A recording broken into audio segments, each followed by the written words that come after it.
You're looking live inside the Dragon Freedom spacecraft. We are ready to go. Crew 12 is inside just 2 hours from the liftoff to the International Space Station. We think about the challenges, come up with the technologies, and push the bounds of the science.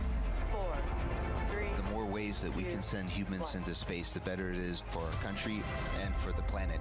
Ready to get to work. What an amazing view. From the International Space Station. Wow. Look at them go. Spaceflight is a beautiful symbol of humanity. America has launched. Reach for these lofty goals, work hard, and look what you can accomplish.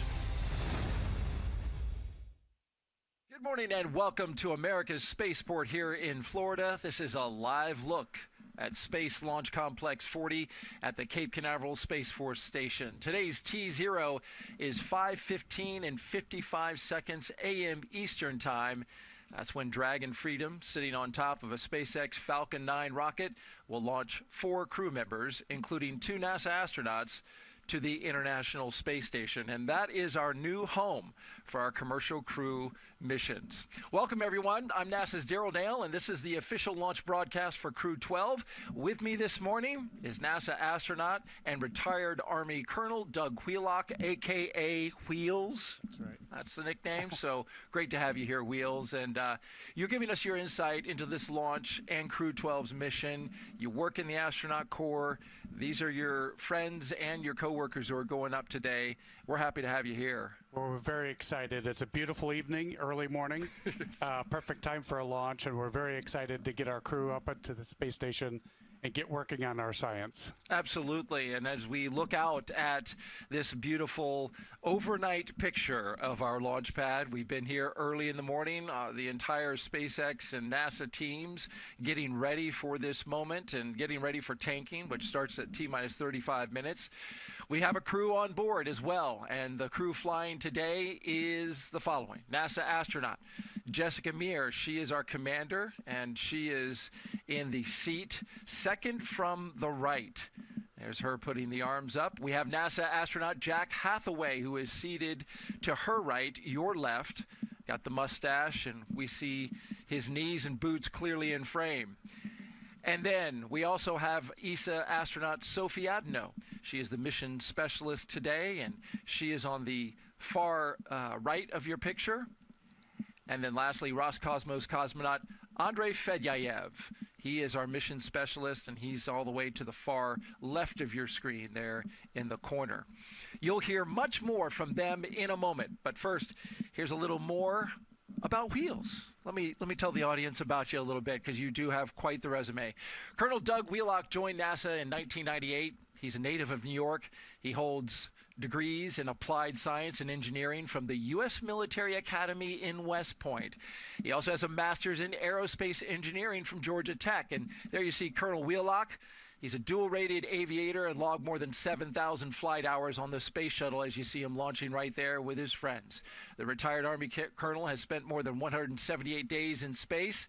He flew on STS-120 back in 2007, and then here you see him on Soyuz as a flight engineer for Expedition 24, and then he was ISS commander for Expedition 25. Here he is walking out in space, conducting 6 total spacewalks, more than 43 hours out in space. Colonel Wheelock currently serves as the co-chair of the Joint Test Panel for NASA's Human Landing System. We're going to get into that later in the broadcast. He's also responsible for building the Artemis crew, training strategy for returning astronauts to the moon and safely back to Earth, and as you just saw, getting his haircut in space and showing us all. So it's so good to have you here, Doug. I mean, clearly your resume is impressive. You've been to space, you've walked in space, and now you're training our future astronauts to land on the moon. Today now, we're focused on Crew 12, and these are your fellow astronauts who you know well. What are they feeling in this moment? This is sort of the culmination of years and years of hard work for them, and of course decades of dreams for them to fly in space. They've been training for this moment, And we have two veteran astronauts that are flying and two rookies. So it's a great mix, and it's a truly international crew as well.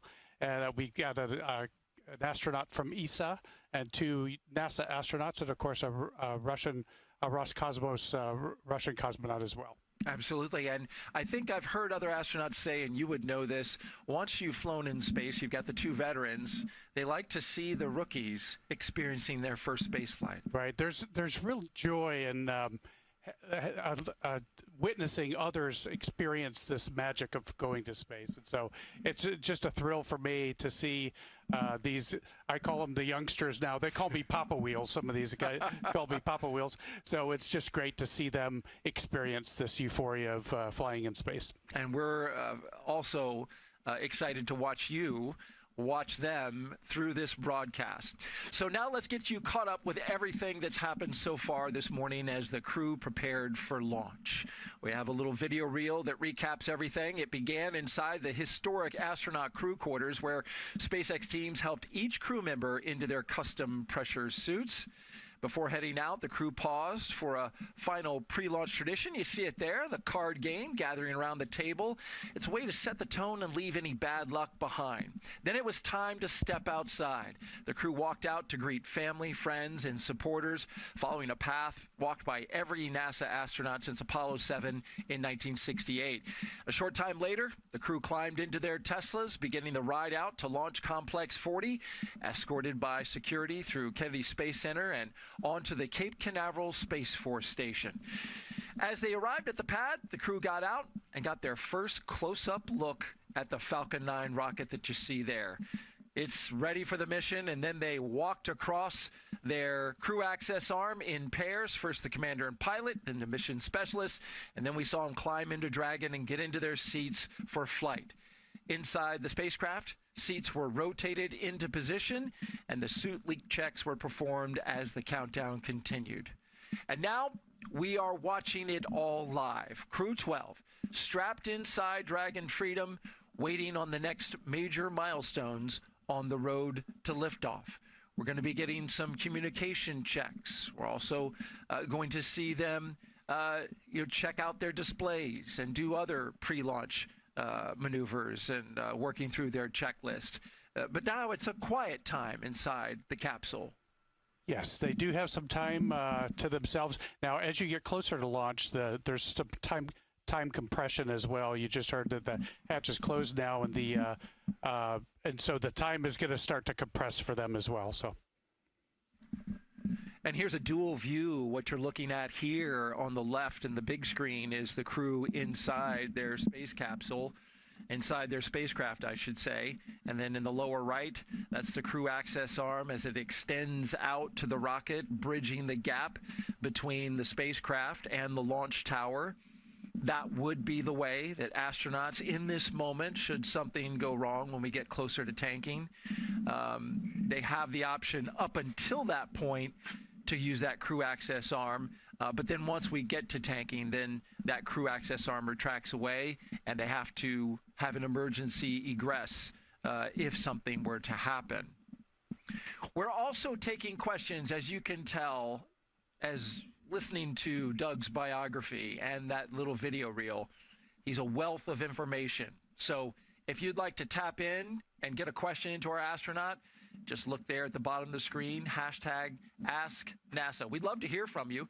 We're taking your questions live using that hashtag #AskNASA. So if you're watching on YouTube and X, just drop us a question, join the conversation. We'd love to have your question. We'll answer them live right here on the air. I say we, Doug will. Wheels has got all the information, and he's more than happy to answer your questions, and he does a great job at doing it. All right, let's take a closer look at the crew heading to space today. Dive in a little bit into each individual crew member. Jessica Meir, she is a NASA astronaut commanding this Crew 12 mission. She's a native of Maine and spent a total of 205 days in space on her only space flight back in 2019. Meir launched on a Soyuz rocket, and she was part of the first all-female spacewalks with fellow NASA astronaut Christina Koch, totaling nearly 22 hours in space. Jessica earned a biology degree from Brown University.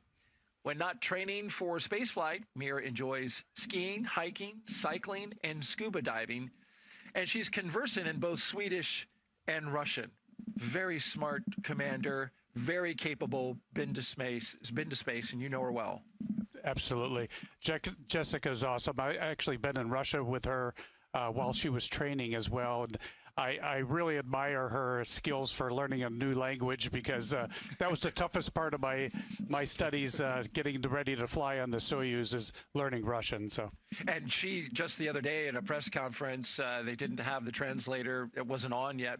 I don't know why, but she went ahead and translated for Fedyaev on the fly. So you can tell she knows her stuff. And so yeah. An impressive candidate and commander as well. Next up is your Crew 12 pilot, NASA astronaut Jack Hathaway. He was born and raised in South Windsor, Connecticut. He's married with 2 children. The Connecticut native earned bachelor's degrees in physics and history from the U.S. Naval Academy. Hathaway completed an operational tour aboard the USS Nimitz in support of Operation Enduring Freedom, as well as Operation Inherent Resolve while aboard the USS Truman. He has more than 2,500 flight hours in 30 types of aircraft and flown 39 combat missions. This will be his first spaceflight. Very excited about Jack going. The only downside to Jack, he's a Naval Academy graduate. Coming from a West Point graduate. From an Army guy. We have great fun during the Army Navy games. We did fare so well this year, the Army team. But Jack's just a great test pilot and really a wealth of knowledge. And he also has he's a wealth of dad jokes as well. Is he one of those? So Jack's got some great dad jokes. Very good, very good. And along with the commander, Jessica Meir, and Chris Williams, who's already up at the space station, they kind of form a little New England contingent there. Yeah, Jack's from Connecticut, and with Jessica being from Maine, and of course Chris Williams on the station. He spent a lot of time in Massachusetts and Boston, and so it's gonna be a New England contingent up there. Yeah, they'll have a nice something to talk about as they sit around their clam chowder, should they have any. Here's your mission specialist now, Sophie Adenot. She's representing the European Space Agency, or ESA. This will also be her first trip to space. The French native studied engineering and specialized in spacecraft and aircraft flight dynamics during undergraduate work in France, and received her master's degree from MIT. Sophie joined the French Air Force in 2005, where she trained to become a helicopter pilot. That's something that's near and dear to your heart, as a fellow helicopter pilot yourself. She was selected as an ESA astronaut candidate in 2022 and has been training since then for today's mission. Absolutely, and as a helicopter pilot, she's perfectly ready to go to the moon with us as well. So. You haven't named her as such, but you know she. That's not official. Yeah, that's right. But she's got those skills that you're looking for. She's got those skills. We're definitely training in helicopters these days. Get ready to go back to the moon. Yeah, and I want to talk to you about that more when we talk about the Artemis mission, which is just nearby on Launch Pad 39B. But in the meantime, let's round out our crew with mission specialist Andrey Fedyaev. He is a cosmonaut with Roscosmos, Russia's space agency, of course. As a major in the Russian Air Force, he's logged more than 500 hours in Russian aircraft. Back in March of 2023, he launched as a mission specialist as part of Crew 6, where he spent nearly 186 days aboard the International Space Station. Andrey is attempting to become the first Russian cosmonaut to fly twice inside the Crew Dragon capsule. And that is your Crew 12. In fact, I think he'd be just the first astronaut in general to fly twice. So. Yeah, I think so. I'm pretty confident in that. Yeah, and Andrey is just an incredible human, just a great guy, and a lot of fun to be around. He's already flown in space, and he's very, very competent and on orbit as well. And apparently we'll be playing some harmonica once he gets on board. He was mentioned he's taking that as his musical instrument. I hear that Jessica's bringing a piccolo. She is. And Andrei's bringing harmonica, and there's a couple of guitars on board as well. So I think we're going to have some concert. concerts. Yes. They put on a performance. I don't know if we'll get to hear it, but if it's good, I hope we do. Well, Crew 12 trained extensively for this mission. Let's take a look now at their training. And as you look at this, Wheels, this is all very familiar to you. Talk us through what they're doing here. So what you're seeing here is this is the mock-up of the space station that we have in Houston, and it's a full-scale, high-fidelity mock-up, and we can practice stowage. We can practice all of our translation and maintenance, maintenance of equipment and things in here. So it's a great mock-up facility for us for training.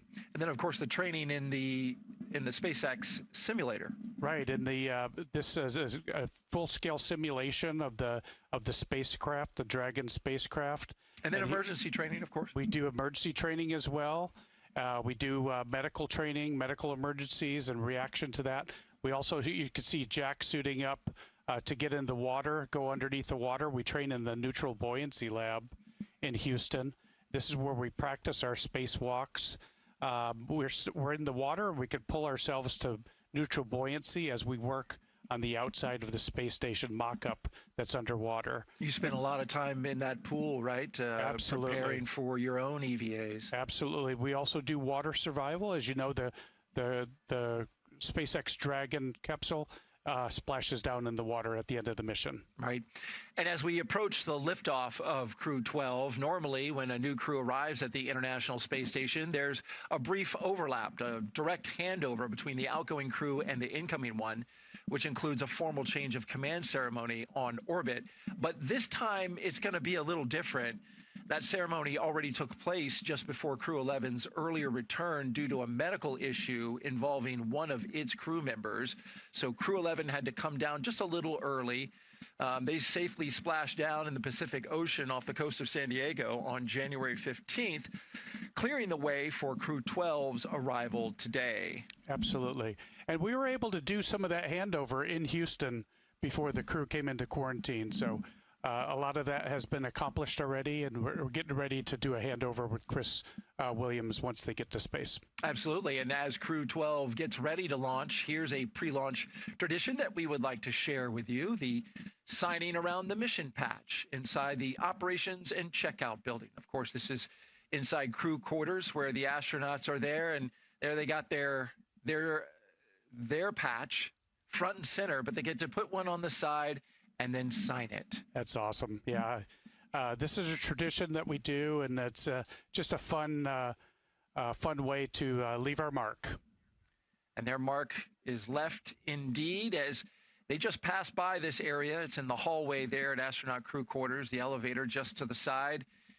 They passed that area just a couple hours ago or so, and now we see them live inside the spacecraft. So we introduced you to each of the crew members, talked a little bit about them, but now we want to hear directly from them. So let's hear now, starting with the commander of Crew 12, Jessica Meir. We're going to hear her in her own words. She is one of Time Magazine's 100 most influential people of 2020. Space exploration is important to me because it was my dream from the time that I was a child, but more so it is about exploration, it is about science, it is about all of these spin-offs and potential applications that we can bring back to everybody on Earth.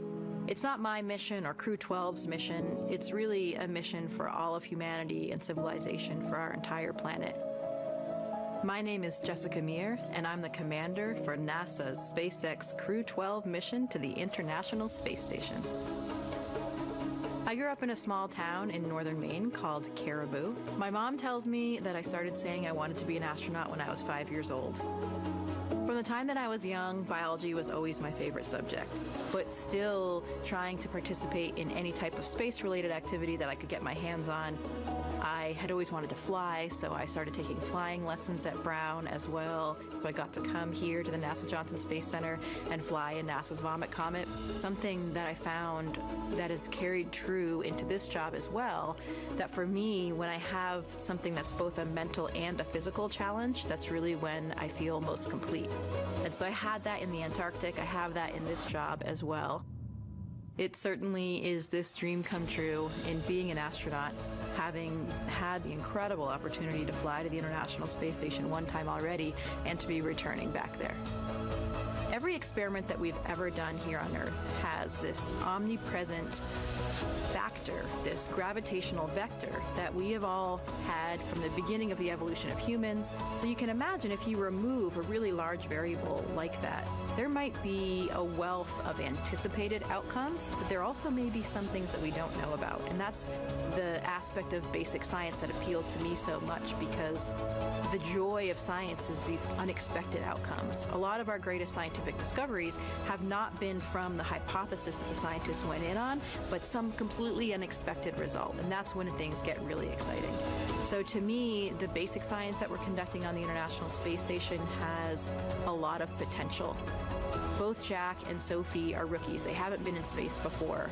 So for me, mentally, it's been a lot different because this is the first time that I'm serving as a commander. I'll be commander of the spacecraft and also of the International Space Station for part of our stay. Flying with these two rookies is so rewarding because I hope that I can help shape their experience and make it an extremely positive one. And watching them, the excitement and doing things for the first time has been so rewarding, and seeing that positive impact, hopefully, that I can have on them has been something that's very special. Speaking of the very rookies she mentioned, up next is Crew 12 pilot Jack Hathaway, who's counting down the minutes till his first journey to space. No matter what happens in the next couple years, it's not going to slow down. We're not going to go backwards. We're not going to sit on our heels and say that, hey, we've already done this. We can just wait and go slowly. There's a lot of motivation around the world to explore the moon and beyond. It's only going to get faster and more exciting, and more opportunities are going to open up and present themselves. My name is Jack Hathaway, and I'm the pilot for NASA's SpaceX Crew 12 mission to the International Space Station. I grew up in South Windsor, Connecticut. It's kind of a small, not quite rural town on the outskirts of Hartford. I ran cross country, I played a little bit of soccer, went to the public schools in South Windsor. I was an Eagle Scout with PAC 186. It was kind of a nice, relaxed, kind of normal American childhood. I think like most kids, I was interested in all sorts of things when I was young. Being an astronaut was one of them. As I started to grow up, I became interested in flying, becoming a pilot. Out of that grew out becoming a military pilot. I never really lost the bug. I was kind of always interested in space, but I fell in love with flying for the Navy for a bunch of years. I remember what it was like as a child, wanting to be an astronaut and all that sort of inspiration, and it never really left me. And I found it again, and then I found myself here. My crew and I, we're going to climb into the Dragon capsule aboard a Falcon 9 rocket, and we're going to ride that beautiful rocket up into orbit of Earth, and then we're scheduled with Expedition 74 and 75 aboard the International Space Station. Our goal is to integrate with a crew that's already up there and be able to operate and maintain the space station. I'm excited about the opportunity to participate in some of the 3D printing experiments that are going on in low Earth orbit. I think as we get further away from Earth, it's going to be unpredictable what breaks and what type of equipment we're going to need, and it's going to be harder and harder to produce it on Earth and then launch it into space. So our ability to create tools, build hardware, or even whole habitats with 3D printers is going to be key to our development moving out towards the Moon and Mars. As you visit the different sites that construct the hardware, construct the rocket, or components and science experiments for the space station, when you get to meet those people and you see the passion and excitement in their eyes that they really want to be there, that they're not there by accident. They want to be part of that team that develops that piece of hardware, that piece of software, or that science experiment that's going to go to the space station. There's so many people around the world that are excited, passionate, and motivated to be part of human spaceflight. We have a short time on this Earth, short time in orbit, and someone else is going to have to pick up the reins after we move on to the next place. And it's important to inspire the next generation so they're ready, excited, and they can see what we've accomplished and then go even further. And today's launch will be just the second crewed mission ever to launch from Space Launch Complex 40, as you're looking at it live. That's there at the Cape Canaveral Space Force Station. Crew 9 launched in September 2024, carrying NASA astronaut Nick Hague and Russian cosmonaut Alexander Gorbanov, marking the first time humans had lifted off from Slick 40. And now we're back. The pad's inaugural launch was a Titan 3C back in June of 1965. Let's hear now from ESA astronaut Sophie Adenot on her first trip to the space station.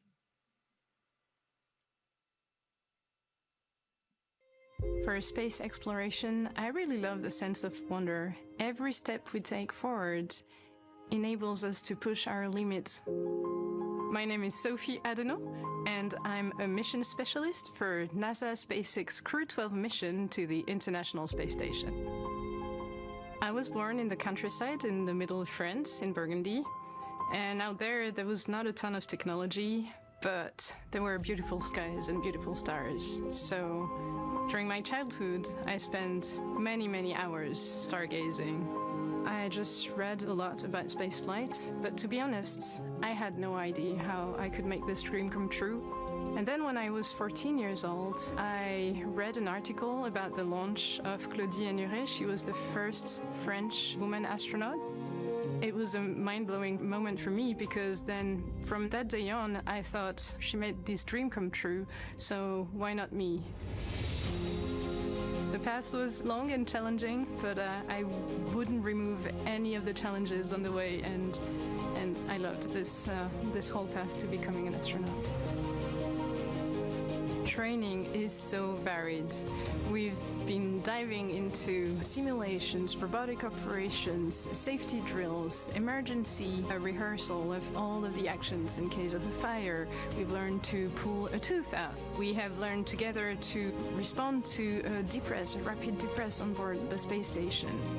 My crewmates and I, we just don't train together, we become a crew together. The most important thing we've built is trust. We've been challenged together, we've traveled together, we've shared meals together. All of this enables to understand how the others work, the timings, the humor, and everything that makes people happy on board.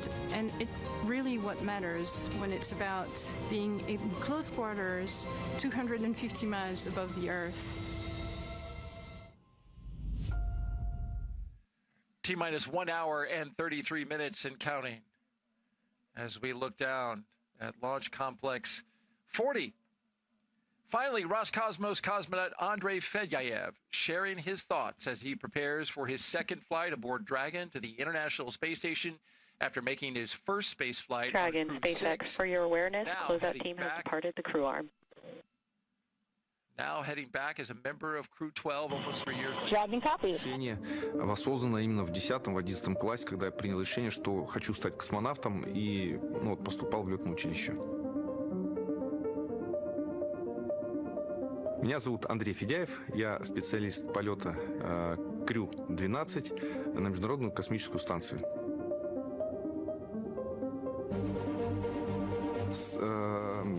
Колоссальный объект, и я знаю, что это самый дорогой объект, который человечество построило за всю свою историю именно совместно. То есть это огромнейший международный проект, который работает уже больше 25 лет. Недавно праздновали как раз в корабле Dragon. В прошлый раз это была капсула Endeavour. Сейчас это будет, как я знаю, Freedom, свобода. И, естественно, это волнительно. Плюс ко всему у нас то, чтобы действительно помог. Без него за такой короткий период и это тоже стало. И почему меня назначили в экипаж, и так скоро прошла моя подготовка. Тот опыт первого полета, он одной из причин нашего быстрого слаживания в экипаже, потому что действия мне были. Currently, T-minus 1 hour, 31 minutes and counting until Dragon Freedom flies Crew 12 to the International Space Station. And we've got the crew inside the spacecraft as we look out at the evening sky. It's early here in Florida, 3:44 a.m. Eastern Time. And there inside the capsule, inside the spacecraft, Commander Jessica Meir. She's the second from the right. We have pilot Jack Hathaway. He is the third from the right. And we've got ESA astronaut and mission specialist Sophie Adenot. She's at the far right. And then all the way to the far left, Roscosmos cosmonaut and mission specialist Andrey Fedyaev. All right, coming up around 1 hour and 30 minutes, we will check the launch escape system. It basically doing a health check on this system. And so, Wheels, this is something you experienced inside Space Shuttle, inside Soyuz. There's a moment where you want to make sure that whatever system you're going to be using, it was very different on Shuttle from Soyuz, is good to go. Absolutely. There a possibility we could do a pad abort. We want to be ready for that. The crew is trained for that, and we have the option to exercise that system if needed. So we'll do a checkout of the automated system, and then we'll hand over to the crew later in the flow when they activate the system from on board as well. So it's a very choreographed sequence, and they're following those pad checkouts here in the moments to come. We got just a few seconds before that kicks off. Let's stand by.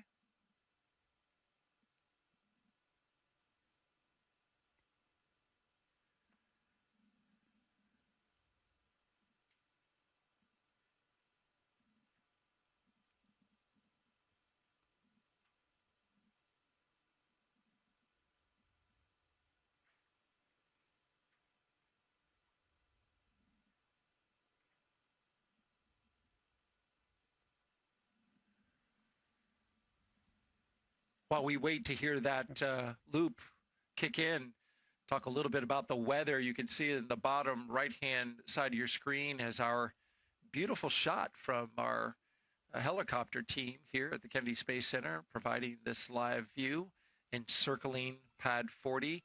Beautiful weather outside, especially for launch. We are now, according to Launch Weather Officer Brian Sizik, who's working this launch, we are now 95% go. That's up from 90. I'll take those odds. Those are great ones. A nice overnight launch.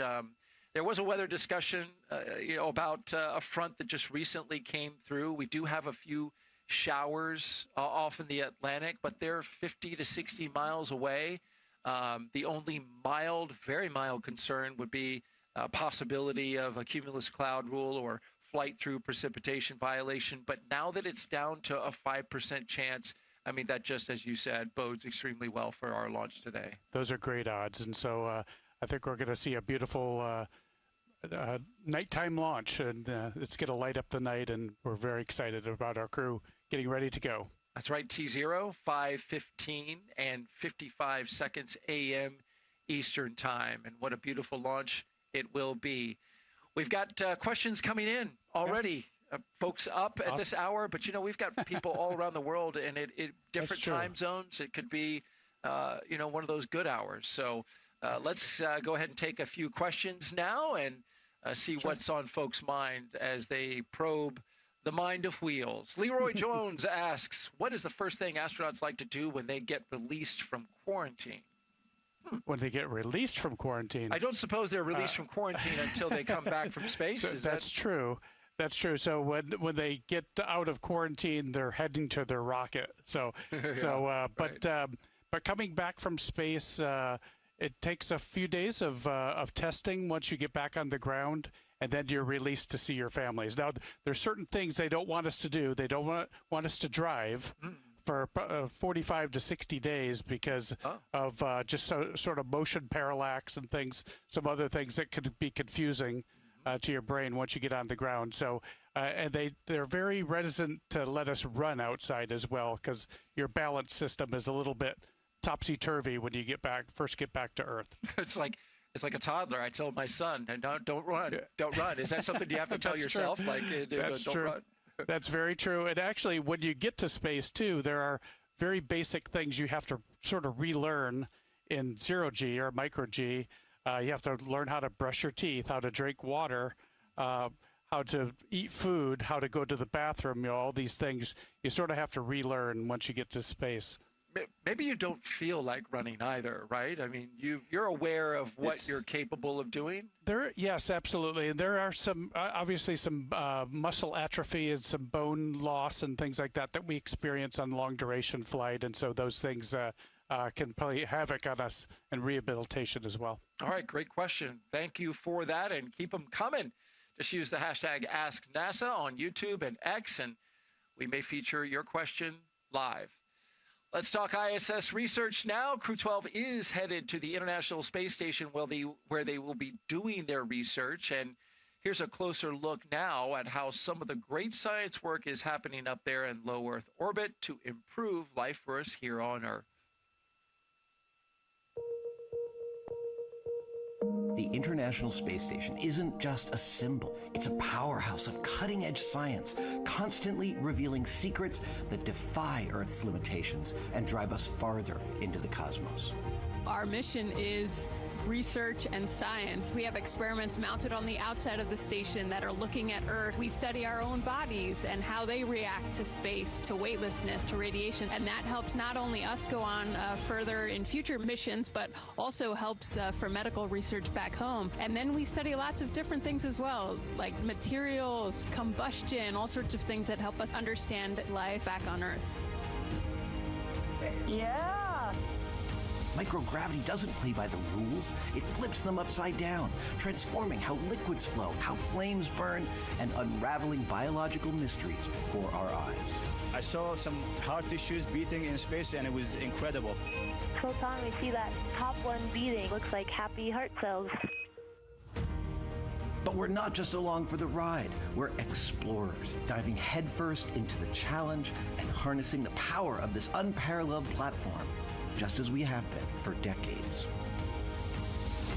We're on a relentless quest for answers, seeking to understand the intricate workings of the human body in space and ensuring future crews stay safe on their daring journeys beyond Earth's orbit. The human aspect of human space exploration is always going to be very important for decades to come. And when it comes to technology, we're not waiting around. We're discovering new ways to grow crops in harsh environments and engineering innovations to tackle Earth's greatest challenges. We have amazing technology that allows us to recycle water and create water for us to drink. It's delicious. Microgravity isn't just a curiosity. It's a game changer in the fight against diseases back on Earth, paving the way for breakthroughs that benefit us all and enabling new economic opportunities in space. Welcome Axiom 3 on board the International Space Station.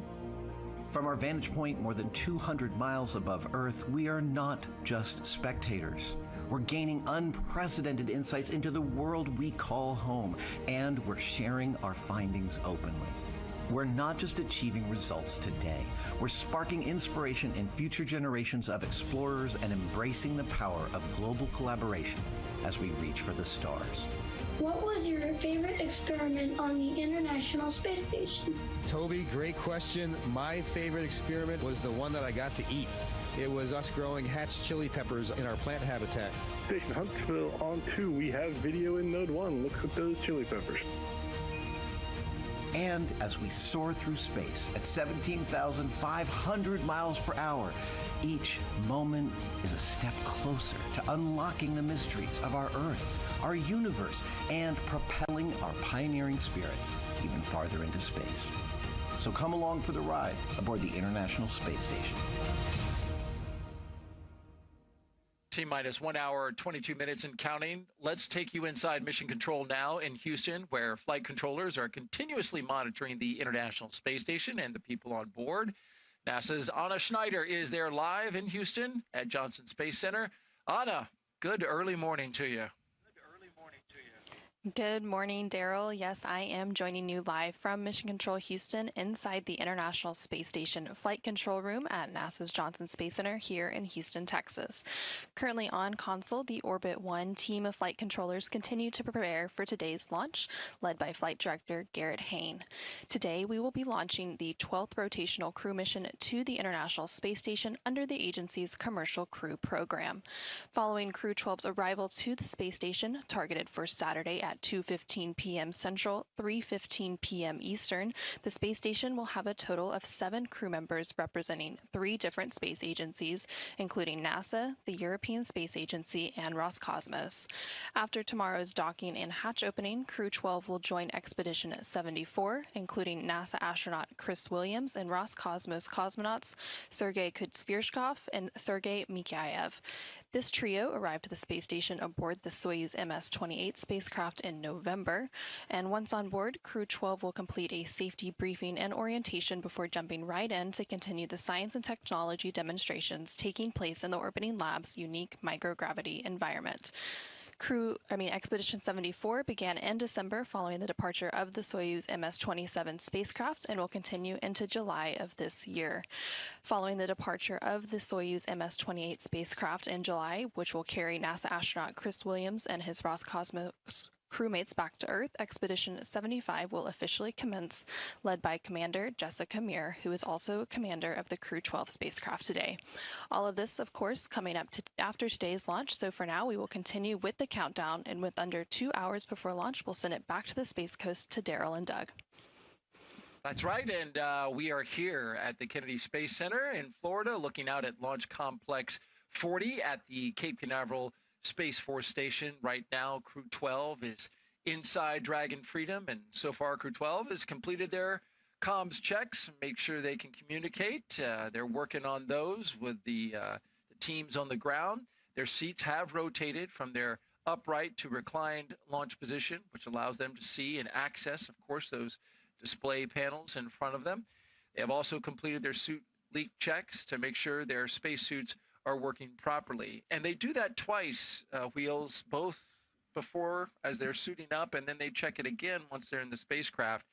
It's kind of a critical component. Absolutely. The integrity of that suit is so important. So we do a couple of checks of those suits to make sure we have no leaks. If you lose pressure inside the spacecraft, that's where the suits come in. The suit will inflate automatically. Connected to the system, so it protects us from a rapid decompression of the cabin. And that's critical, as you mentioned.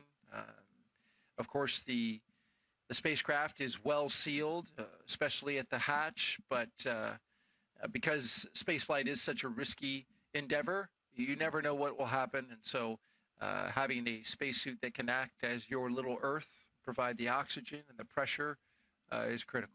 Absolutely, and I think all the crew is wearing the new R2 upgraded suits, which is a different enclosure, and so we'll be checking those new enclosures as well. So this is an upgrade to our suit to allow for adjustability. And that is really key, because we were learning about these new suits. Mike Fink, of course, flew one on the last mission for the first time. Now all 4 crew members will have it. Correct. But expandability and you can get in it easier. Absolutely, yeah. The donning and doffing in space, because you actually your spine sort of elongates in space as well. So when you get suited to come back home, you're a little bit bigger than when you are taller when you went up, and so sometimes it's a tight squeeze into those suits, and so helps with donning and doffing of the suit. All right. Well, they've got to like that if you actually get taller in space. Coming up in a few minutes, we will expand our live coverage with teams in Hawthorne, California, to help us walk through today's launch and ascent. And of course, we have been asking you to submit your social questions and hashtag #AskNASA. And we've got another question now for you, Wheels. So let's answer some of those that came in.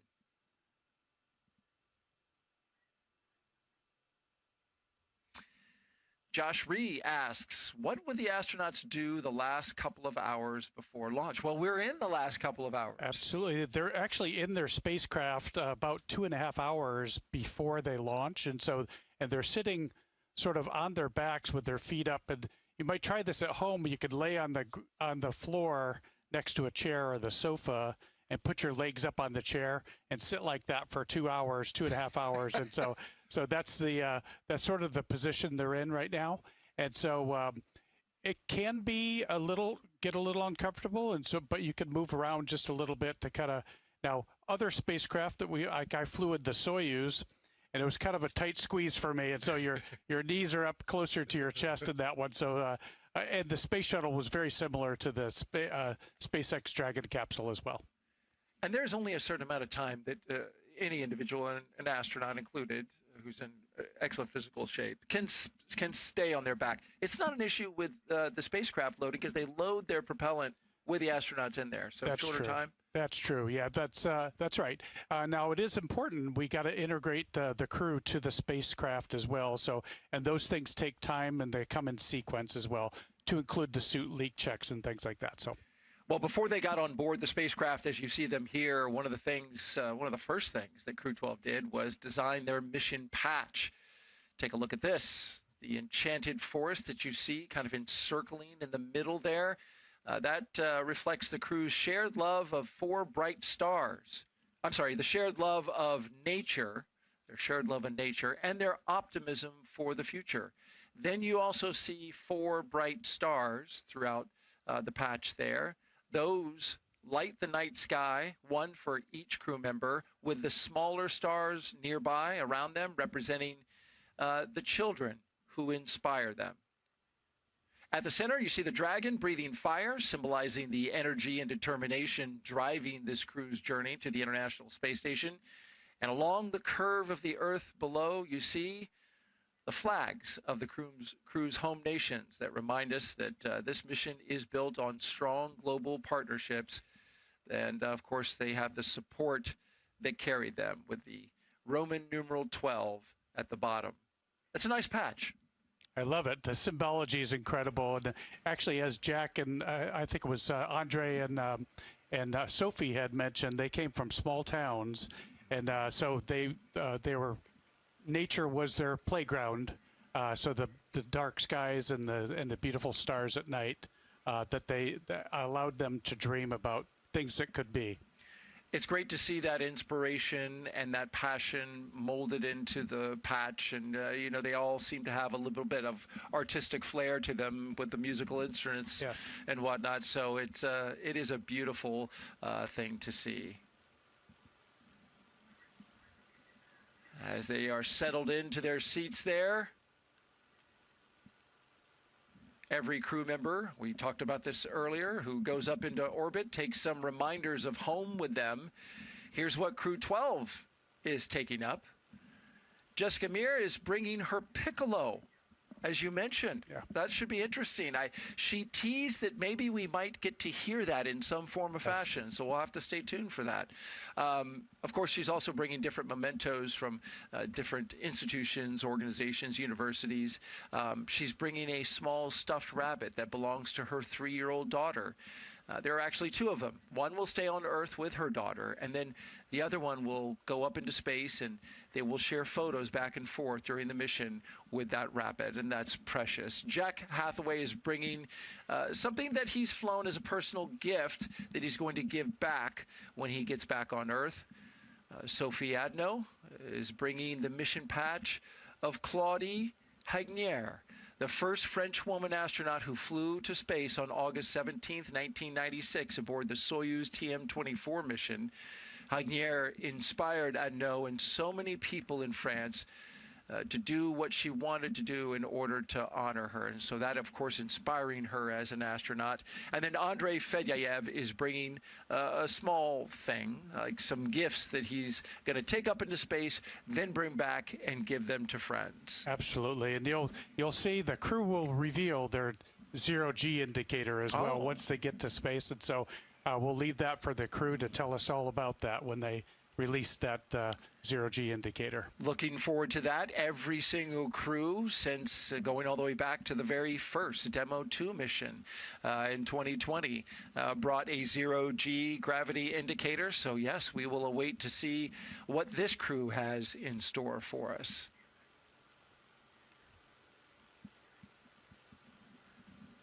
On my Soyuz flight, Fyodor Yurchikhin, my commander, brought a little dog that he was given back in elementary school. Not a real dog. Not a real dog, but just a little zero-G indicator that we had, little stuffed dog. And his teacher said to take this everywhere you go and share your journey. His teacher from his earlier elementary years, school. Elementary school years. How about that? That's beautiful. Well, the Dragon spacecraft Freedom will take Crew 12 to space today, and when it does so, it will be the Freedom's 5th spaceflight. A veteran spacecraft with a lot of miles already on the clock. Its first flight, Crew 4. Since then, Freedom has flown a mix of NASA and private missions, including a couple of Axiom flights. It's already spent more than a year in space. The name Freedom, as you can see there, was chosen by Crew 4 Commander Kjell Lindgren on the left there. It's a nod to the basic human right and what's possible when curiosity, innovation, and the human spirit are left unrestricted. And there is Freedom docked to the International Space Station. A beautiful sight. Here it is on the ground, awaiting its ride into space. If we launch at 5:15 and 55 seconds a.m., it'll take roughly a day and about 10 hours to get to the space station. Absolutely. It'll take about 8 or 9 minutes to get to space from the launch pad. Quick ride to space, and then we'll do the phasing to dock with the International Space Station.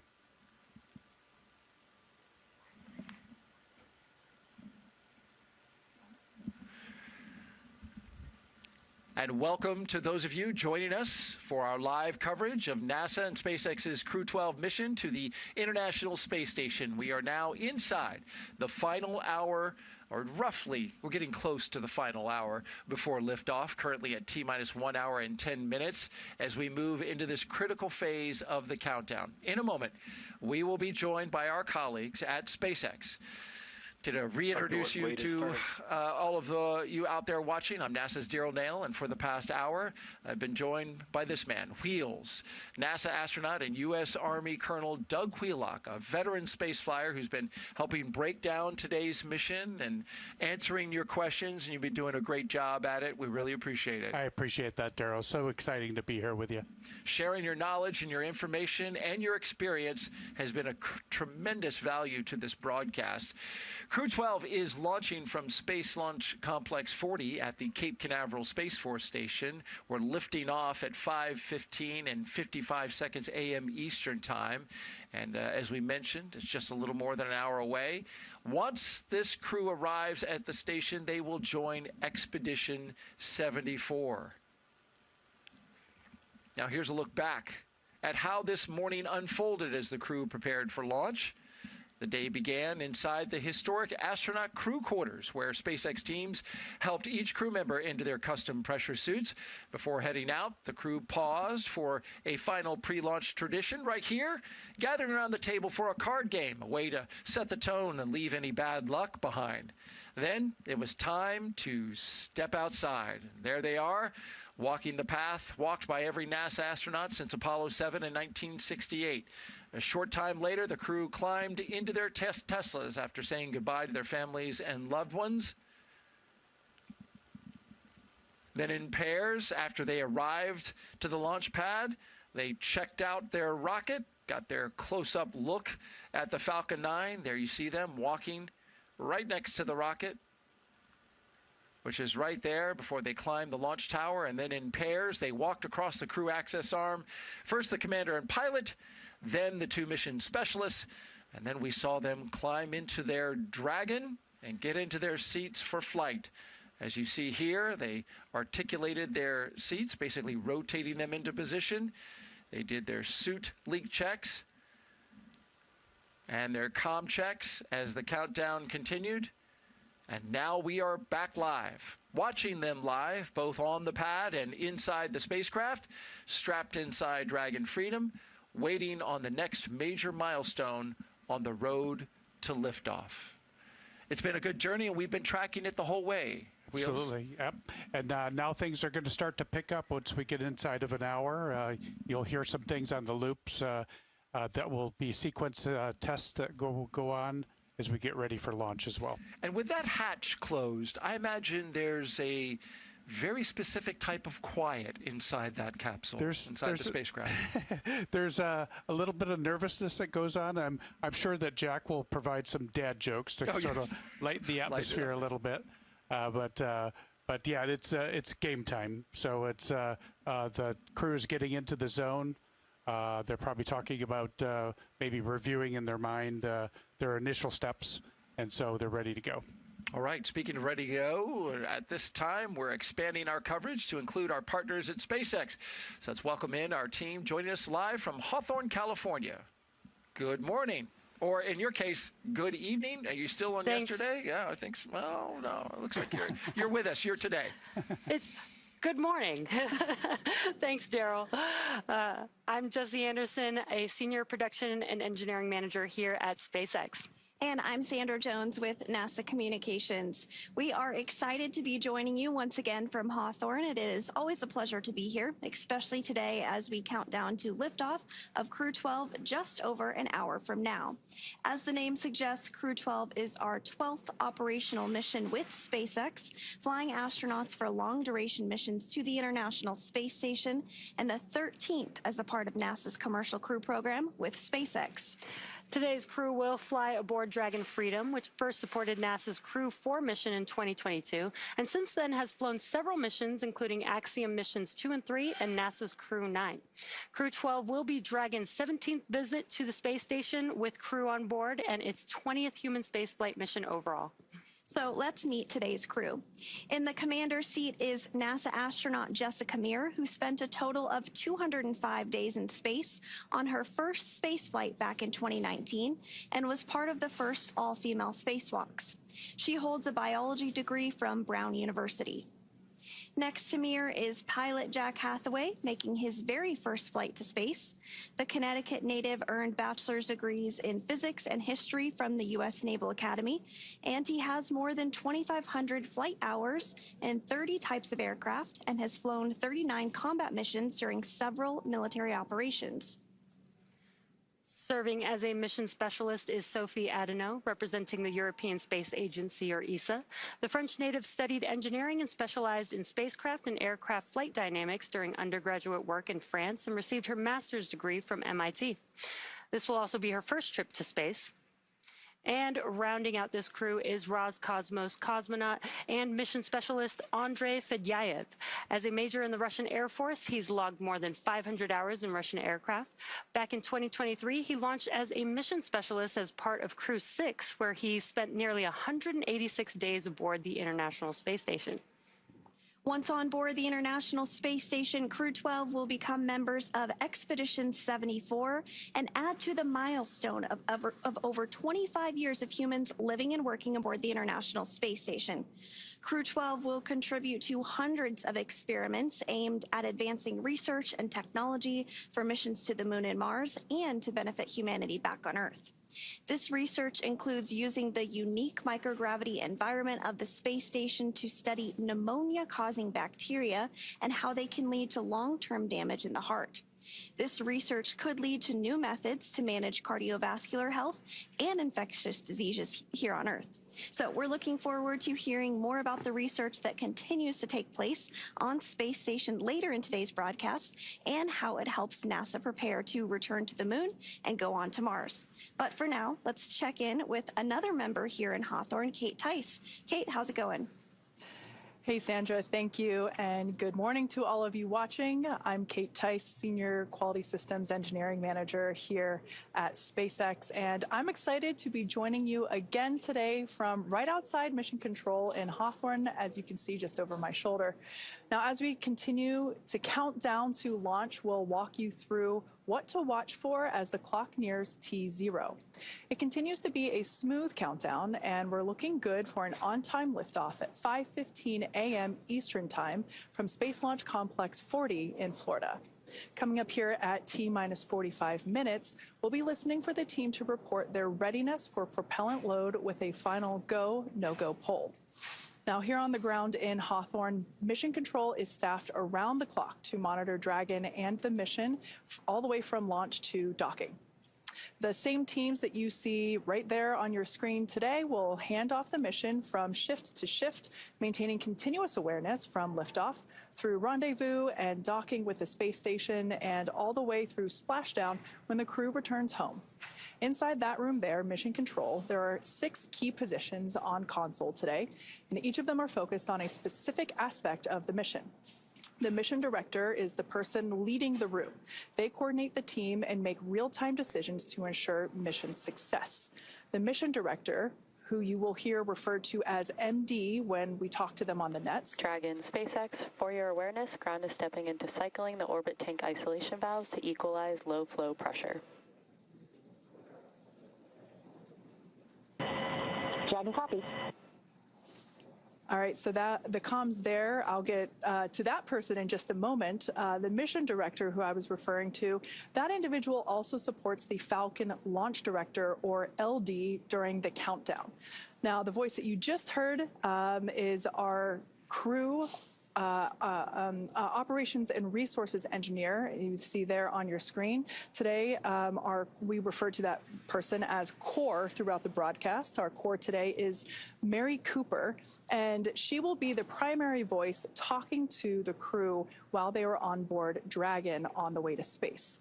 Now, the remaining operators are focused on Dragon systems, including avionics, guidance and control, software, propulsion, life support, and coordination with ground support teams.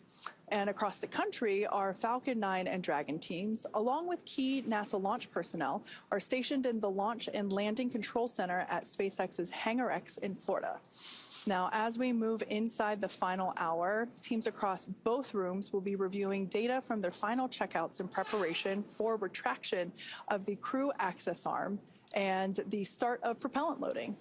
But the teams in Hawthorne and Cape Canaveral aren't the only ones supporting today's mission.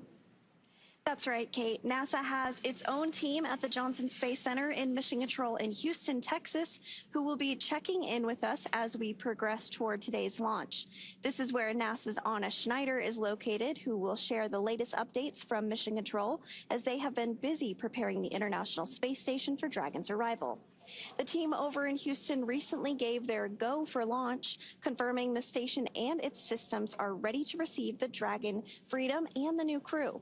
Following liftoff, today's flight to the International Space Station will take about 34 hours, with Dragon flying autonomously the entire way. SpaceX, you have a go for step 5.1. When ready, report go for launch. Dragon copy. Go for 5.1. And we will continue to hear communications from the ground to the crew inside Dragon Freedom as they step through those procedures. We're now less than an hour away from today's launch, but tomorrow we'll be looking ahead towards docking, which is targeted for February 14th at 3:15 p.m. Eastern to the Zenith port of Harmony. And just like an autopilot on a commercial aircraft, the crew always has the ability to take manual control of the spacecraft if needed. Right, we are at T-minus 58 minutes and 42 seconds and counting, and launching a rocket takes a considerable amount of teamwork. During launch, SpaceX is monitoring the health of the vehicles from here in Hawthorne and Kennedy, and our recovery team is supporting out at sea. NASA teams at Johnson Space Center in Texas are monitoring crew and mission rules. Once Dragon makes it to orbit, SpaceX and Johnson will work in tandem during Dragon's approach to station. Johnson then takes the lead for station operations. So let's check in with NASA's Anna Schneider at the Johnson Space Center to see how things are shaping up in Mission Control Houston. How's it going, Anna? Hey, thanks, Jesse, and welcome back to Mission Control Houston inside the International Space Station Flight Control Room at the Johnson Space Center here in Houston, Texas. We are, of course, here in the hub of human spaceflight for NASA. Currently on console is the Orbit 1 team of flight controllers being led by Flight Director Garrett Hain, and this team of flight directors recently pulled a go for launch, which means the International Space Station is ready for Crew 12 to lift off and begin their journey to the orbiting laboratory. At the time of launch, the space station will be traveling 260 miles over the South Pacific east of New Zealand. Docking is targeted for tomorrow at 2:15 p.m. Central, 3:15 p.m. Eastern, and in the home stretch of the rendezvous tomorrow, NASA and SpaceX flight controllers will enter into integrated operations. During integrated operations, both flight control teams will conduct a series of go, no-go polls for Dragon Freedom as it closes in to docking to the zenith or space-facing port of the station's Harmony module. Rotational missions like Crew 12 help NASA to continue to maximize the important research and technology demonstrations made possible only in the International Space Station's unique microgravity environment. The International Space Station is critical for NASA as it prepares for future low Earth orbit destinations. Working alongside U.S. commercial partners, NASA is enabling the development of sustainable destinations that will maintain America's presence in low Earth orbit and continue to support groundbreaking research. The space station also helps us to better understand and overcome the challenges of long-duration spaceflight, which will be necessary for a long-term presence on the moon and crewed missions to deeper into the solar system, including Mars. That's all for me here in Mission Control Houston for now, and with that, we will hand it back to the Kennedy Space Center with Steve Seiseloff. Good morning, everyone. I am here with NASA Administrator Jared Isaacman. And Mr. Administrator, you've talked a lot about low Earth orbit research and its value, both in terms of research and in terms of crew training. What do you see for the International Space Station during your term? Well, first of all, I mean, the International Space Station is such a success story already. I mean, you know, between the international cooperation it took to build it, you're looking at maybe one of the greatest engineering accomplishments, you know, in modern history. I mean, 25 years of continuous operation up there. I think the goal right now is to maximize the remaining life on it to the greatest extent possible. So, you know, as our astronauts prepare to go up and undertake the mission that Crew 12 is launching on right now, the idea is to get the highest potential science and research up there to unlock and ignite an orbital economy so that someday we have lots of, you know, commercially operated space stations in low Earth orbit, and also to demonstrate a lot of the technology that we intend to use on lunar missions and a lunar base in the future. A great example would be it's a great testing ground for future lunar EVA suits to be able to exercise that on the space station. So we're going to make an awful lot of use of the station over its remaining life. We're going to keep our crews extremely busy up there. And also, we're preparing this morning to launch Crew 12 to low Earth orbit to the International Space Station, and then going to send another crew around the moon in just a few weeks. The space agencies don't typically do those kind of missions right on top of each other. What does that say about NASA? I'd say we're just getting started right now, but you're certainly seeing American space capabilities being showcased. We were able to bring Crew 11 home early while pulling forward Crew 12, which is obviously getting ready to launch in less than an hour right now, while we have crews out there testing for Artemis 2.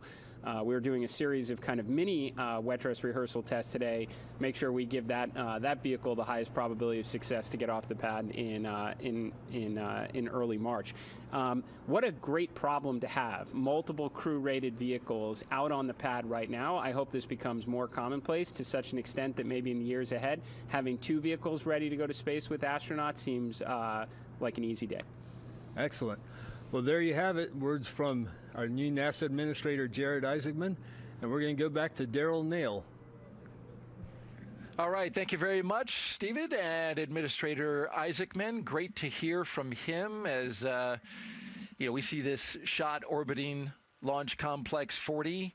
This is something that our administrator was zipping around in his own F5 just recently with an employee, and we're going to have an interview with that employee coming up later in the broadcast. But in the meantime, here's a closer look at the mission and what Crew 12 will have to look forward to during their long-duration stay aboard the International Space Station. The purpose of commercial crew missions is to have an opportunity to launch astronauts to low Earth orbit and beyond from American soil. We want to have multiple ways of getting to and from the space station. The whole idea of launching on a commercial spacecraft is so that NASA, ESA, and the others can focus on further exploration. When Crew 12 launches to the International Space Station, our goal is to integrate with the crew that's already up there and be able to operate and maintain the space station. While we're there, we're going to do all sorts of upgrades to the space station. We're going to maintain current experiments, start new experiments. We do research on the International Space Station because it provides a very unique and novel environment that we cannot replicate here on Earth.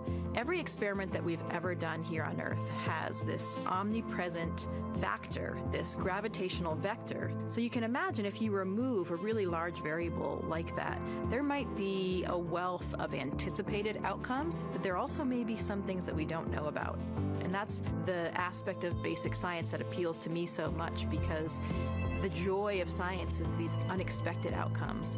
The ultimate goal is to really understand how human body works in space and how to build technologies that are more sustainable and more reliable for future exploration. All of the results from this research that we have can now be applied to an even more challenging environment to understand more of what it's going to be like to live and work around the moon and hopefully soon on the surface of the moon.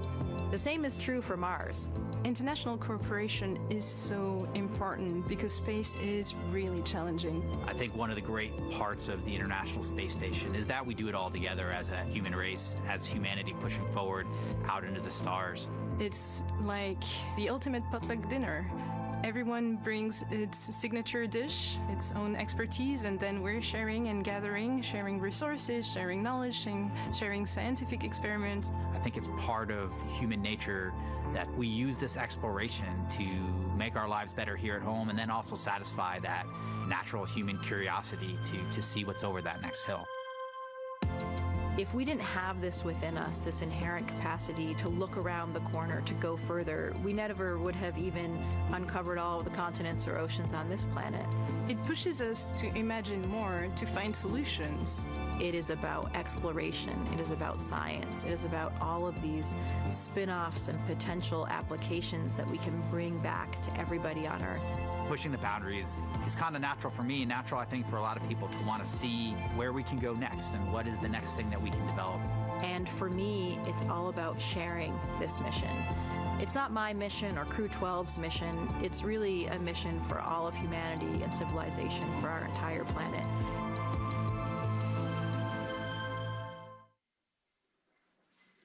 Falcon 9 is the first orbital-class rocket capable of reflight. Together, Falcon 9 and Falcon Heavy have completed more than 600 launches.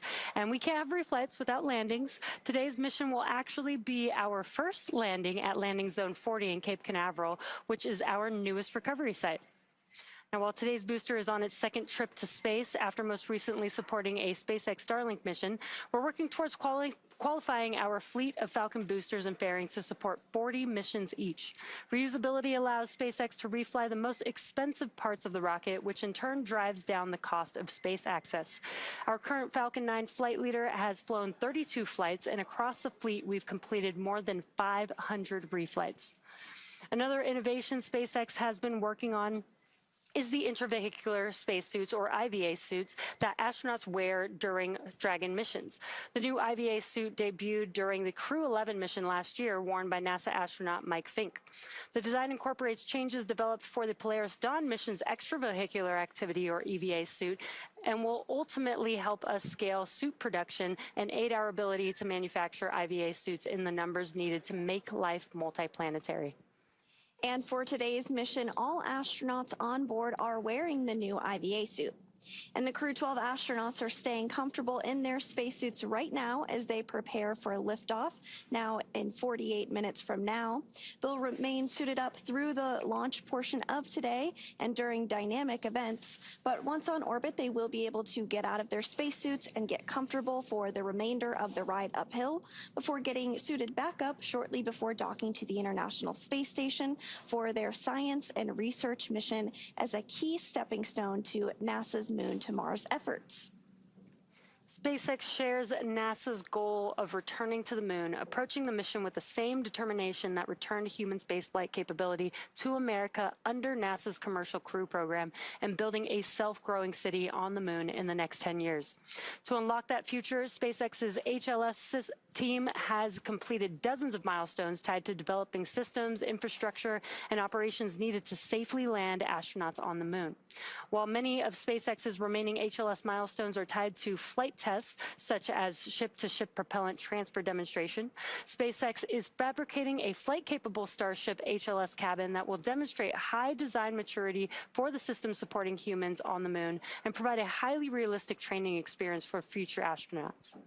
With NASA's Artemis campaign, we are exploring the moon for scientific discovery, technology, advancement, and to learn how to live and work on another world as we prepare for sending humans to missions to Mars. The upcoming Artemis II mission will carry NASA astronauts Reed Wiseman, Victor Glover, Christina Cook, and CSA astronaut Jeremy Hansen on a 10-day test flight mission around the moon to prove out key systems on the Orion spacecraft ahead of a future lunar landing mission. By leveraging NASA's unique and historic experience in lunar exploration paired with the speed and innovation of industry, the HLS program is providing the key lunar landing capability for Artemis to achieve a long-term human presence in deep space. NASA is working with SpaceX to develop the company's Starship human landing system for future missions.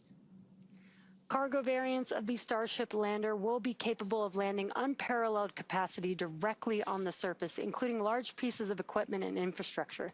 SpaceX was founded to make life multiplanetary, and Starship has been designed from the very beginning to enable the exploration of other worlds. With it, and alongside NASA, we look forward to inspiring all of humanity as that first permanent foothold is placed among the stars. The pull is complete, and the team is ready for crew access arm retract, propellant load, and launch. For all operators in MCCX and Hangar X, both control rooms will go into lockdown at T-minus 45 minutes and will remain in that state until the launch escape system is disarmed. All operators are to remain at their console and maintain a sterile cockpit until MD confirms successful disarming of the launch escape system following orbit insertion or propellant offload in the event of a scrub. For non-urgent no-go conditions, brief the CE or LD and they will approve aborting the countdown. For urgent issues affecting the safety of the operation, operators shall call hold on the countdown net. Launch control will abort the launch auto sequence immediately and proceed into the launch abort auto sequence. At T-minus 10 seconds, launch control will be hands-off and relying on automated abort criteria for the remainder of the count.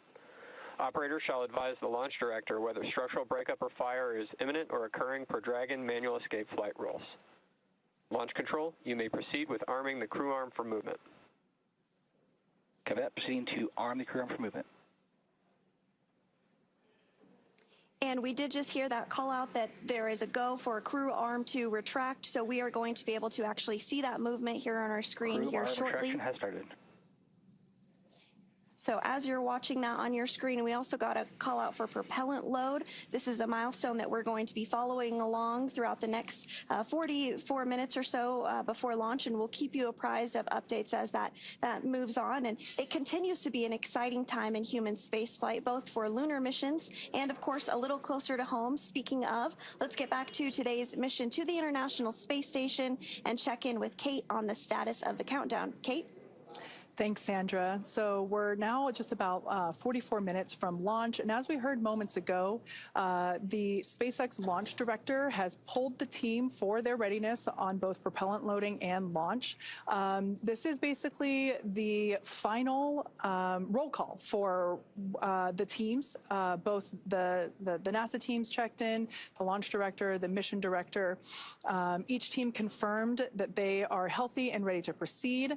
Now, that poll is performed electronically, so we didn't actually hear any call outs from each person, but it was all done electronically. Now, like we mentioned earlier, Falcon 9 and Dragon teams, along with key NASA launch personnel, are stationed at the Launch and Landing Control Center at SpaceX's Hangar X in Florida. The launch director also checked in with crew arm retraction is complete. All right, good news there, letting us know that that crew access arm is now stowed into the launch position. That is one of the final physical changes that we'll see to the pad. Now, the launch director also checked in with the Dragon mission director, who we hear referred to as MD, as well as the NASA operations manager, to confirm alignment across SpaceX and NASA before moving forward. So Right now, the crew continues to be seated comfortably inside Dragon. That crew access arm has been stowed. Next up will be arming the launch escape system to prepare the spacecraft's emergency systems before departure. Once the launch director gives or what we saw before was the launch director giving the go-ahead for that crew access arm. And so up next will be that. SpaceX, you have a go for step 6.3, close visors and arm launch escape system.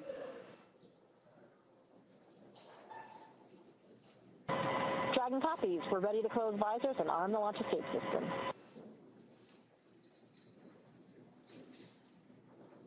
All right, words there letting us know that the crew is now putting their visors down, as we can see them doing. That's important as we move into more dynamic operations for the vehicles at the pad, and the launch escape system will be armed. After SpaceX Dragon, visors are closed. We're ready to send the command.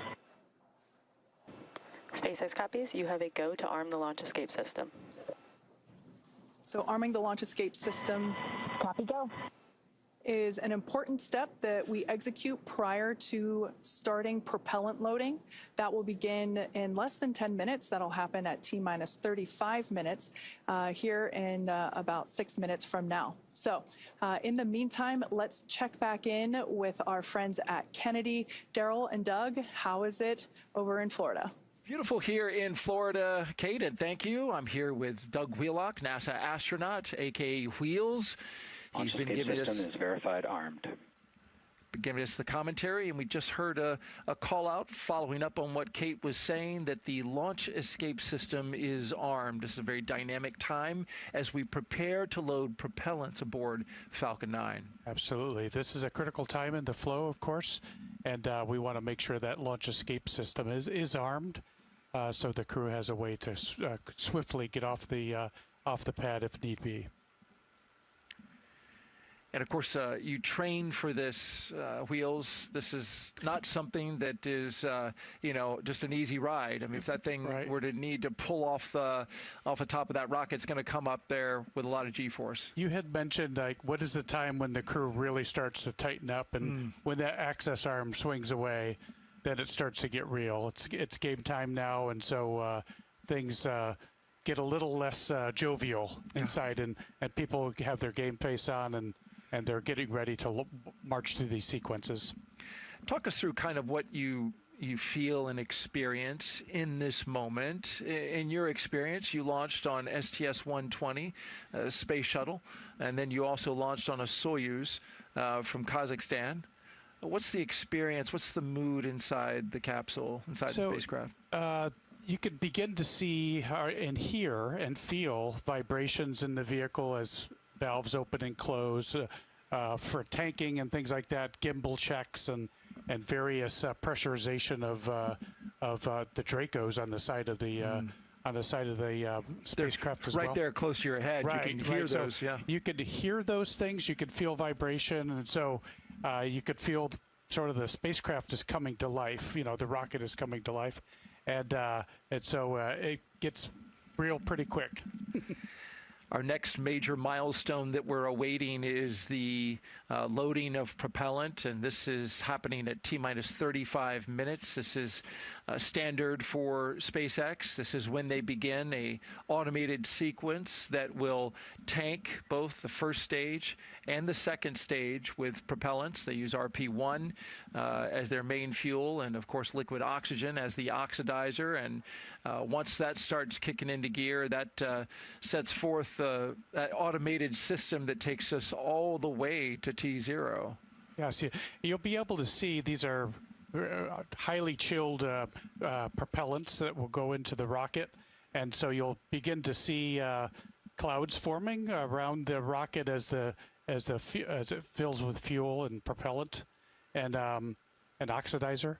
And you'll be able to kind of tell how full the rocket is getting as it kind of marches up the stack. And so then you'll eventually see venting as well, and that's perfectly normal. That's the Dragon and the rocket Falcon 9 rocket coming to life.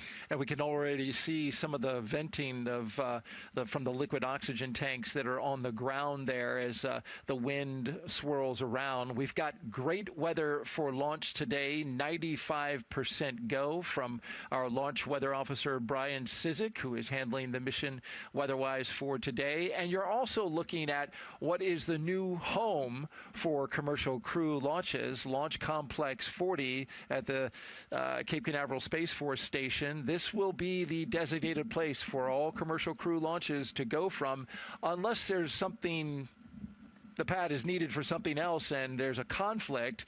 They could go back to pad 39A where commercial crews started. Tanks, we're venting for the start of propellant load. Expect loud venting. There's some of the noises you were talking about, sure. And so they're saying, hey, beware. But just to finish the thought there, 39A, it'll serve as now a backup launch pad for commercial crew. Absolutely. It's very exciting to bring these new pads to life, and we're getting very busy. And as Administrator Isaacman had said, it's a great time to be in the space business. That's right. Really wonderful to be here on the Space Coast and see these pads coming to life. Crew 12 strapped inside Dragon Freedom, currently getting ready for its 5th flight, following Crew 4, Axiom 2 and 3, and Crew 9. It'll be riding on booster Falcon 9, of course, 1101-2, its 2nd flight. Previously, this booster flew on a Starlink flight not too long ago, Doug, and this is something that SpaceX, champions well in their program, and that's the reuse of their boosters. It's so wonderful to see the reuse of these things. I heard them speak of they're trying to certify for 40 launches on these reusable pieces, which is just amazing. And just really the cost savings and also the reusability and just the time savings as well to turn around flights. It's really wonderful advancement in our technology. And quick turnaround as well, as that mission was launched in January of this year. So just on the 4th of January, just a month and a half ago. That's a pretty quick turnaround. It's pretty fast. Absolutely. And we are counting down, it feels like, pretty quickly down to the kickoff of the propellant load, T-minus 35 minutes. We're just a few seconds away from listening in to this critical milestone on our countdown to liftoff at 5:15 and 55 seconds a.m. Eastern Time.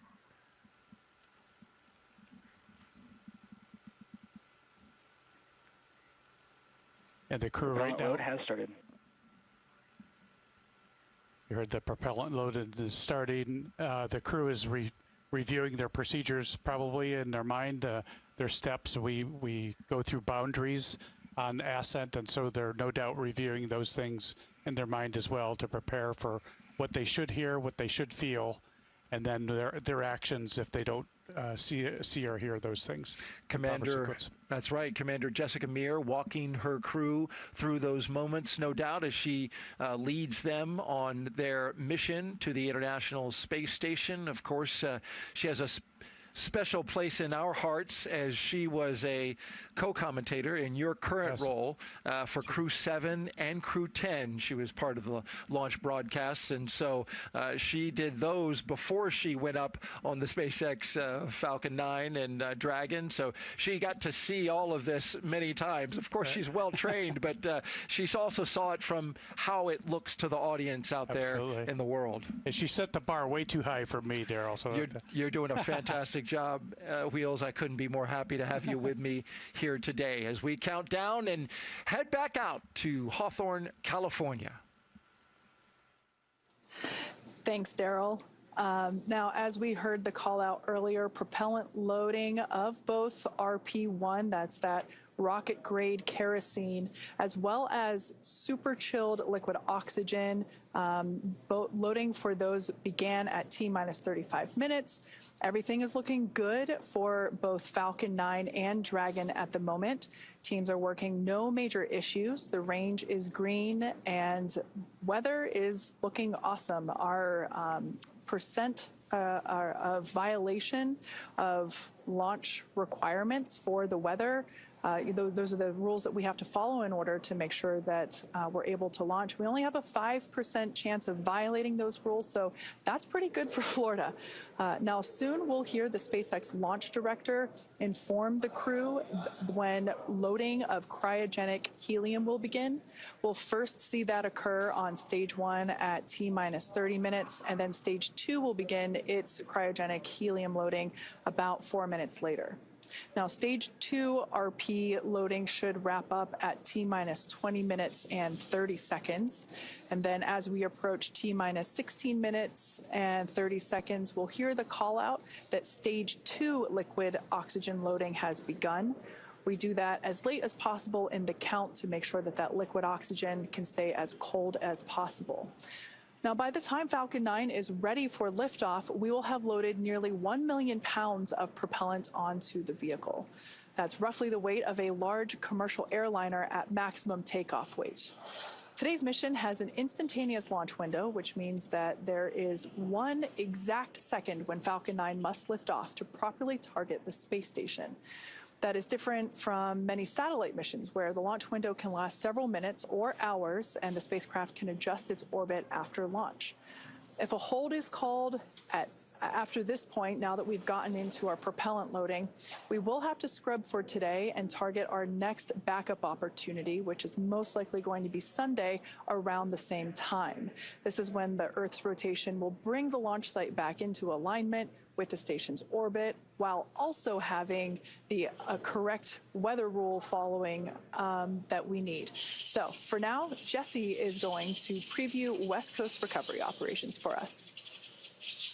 Thanks, Kate. Now we are at T-minus 31 minutes and counting and getting closer to getting our Crew 12 crew astronauts out into space. Now, once the mission is complete and it's time for the crew to return back to Earth, Dragon will target stage 1 cryo-helium loading. Dragon will target one of several Pacific splashdown zones supported by SpaceX. Those splashdown locations are off the coast of California near Los Angeles, Oceanside, and San Diego. The recovery vessel Shannon is staged out of Long Beach and ready to support operations when Dragon returns.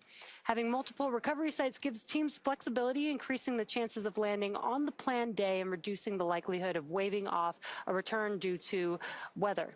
So that's a look way into the future when our crew returns back to Earth, but let's rewind a bit to when we had a chance to hear Crew 12's thoughts about the spacecraft taking them up to space today. When I first go into a cockpit, I first want to understand what language this cockpit speaks. I've spent a ton of hours in cockpits, and I can tell every cockpit has its own personality. All aircraft and all spacecraft are fundamentally tools. We use them to accomplish a mission. We have a Boeing 737 or an Airbus 320 that takes us from point A to point B to see our families, right? You can't land a 737 on an aircraft carrier, and you can't put 200 people in an F-18. So you need to design the aircraft or spacecraft to the mission.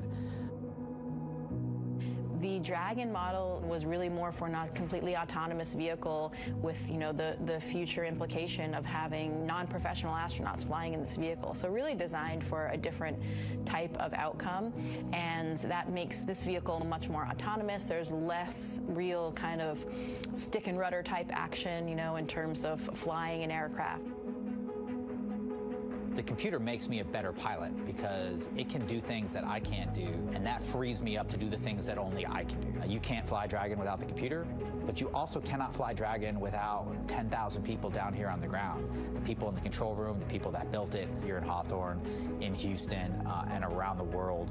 We are just the very tiny tip of the spear of the thousands, really tens of thousands of people that not only support, but make it possible to get us up to the International Space Station and back safely. It's a pretty awesome expression of teamwork.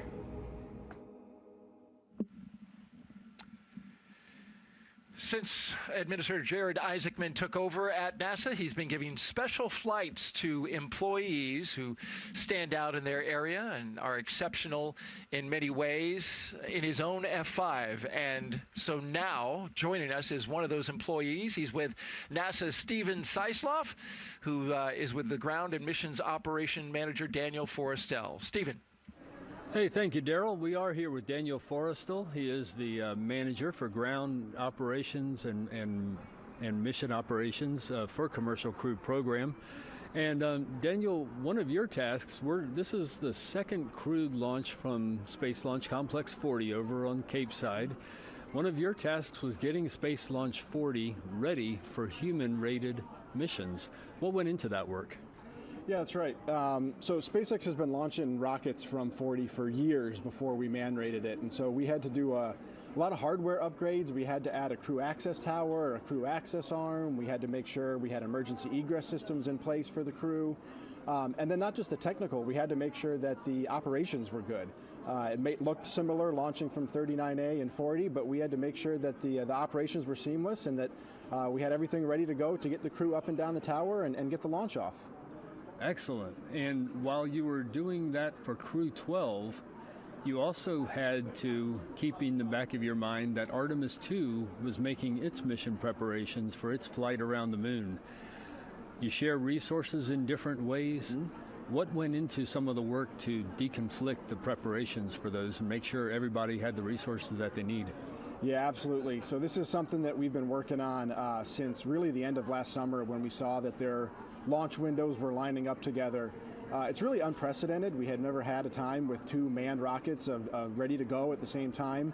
And so just making sure that resources from propellants to people who support both launches to the astronaut crew quarters where we got the crews in quarantine together potentially. We had to take it step by step, make sure that we were ready to go. And we had to run different iterations depending on who went first and in what order and what timeline and how much time separated the two missions.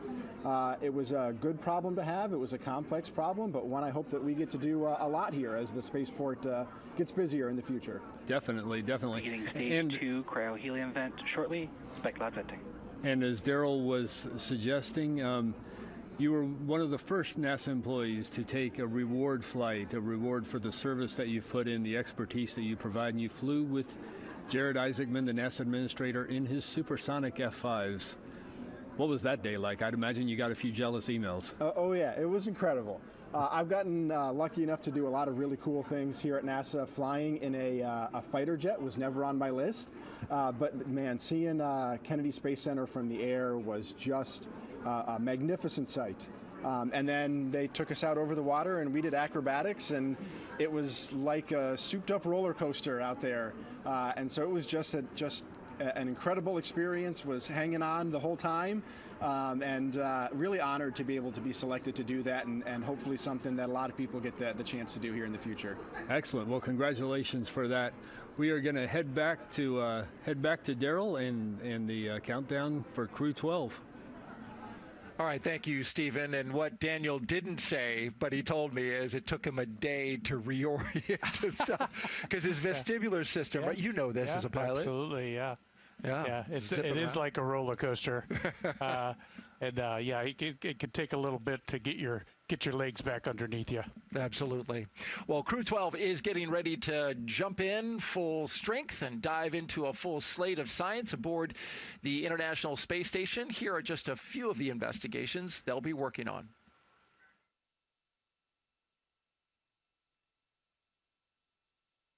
This is a compact system designed to produce intravenous saline from drinkable water.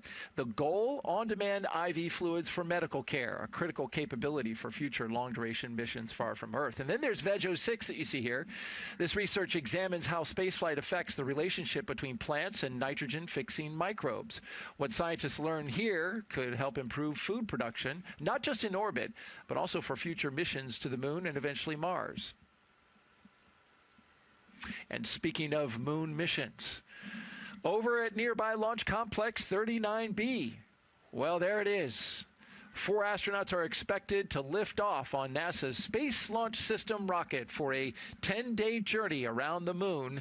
Launch for Artemis 2 is currently scheduled for no earlier than March 6th. Launch window opens at 8:29 p.m. Eastern Time. Actually, we know this to be in early March. That date, of course, will depend on what happens with the latest wet dress. Last month, the Artemis II rocket made a major move, rolling from the Vehicle Assembly Building to Pad 39B for the first time. The 4.2-mile journey to the pad took about 12 hours as the moon rocket inched into position. There you see the firing room 1 and the team there conducting the operation. A few weeks ago, the teams conducted a wet dress rehearsal, a full practice countdown that loads the rocket with real cryogenic propellant, more than 700,000 gallons in all. The countdown moved through most of terminal count until a hydrogen leak around the 5-minute mark triggered a cutoff. The vehicle was safely detanked.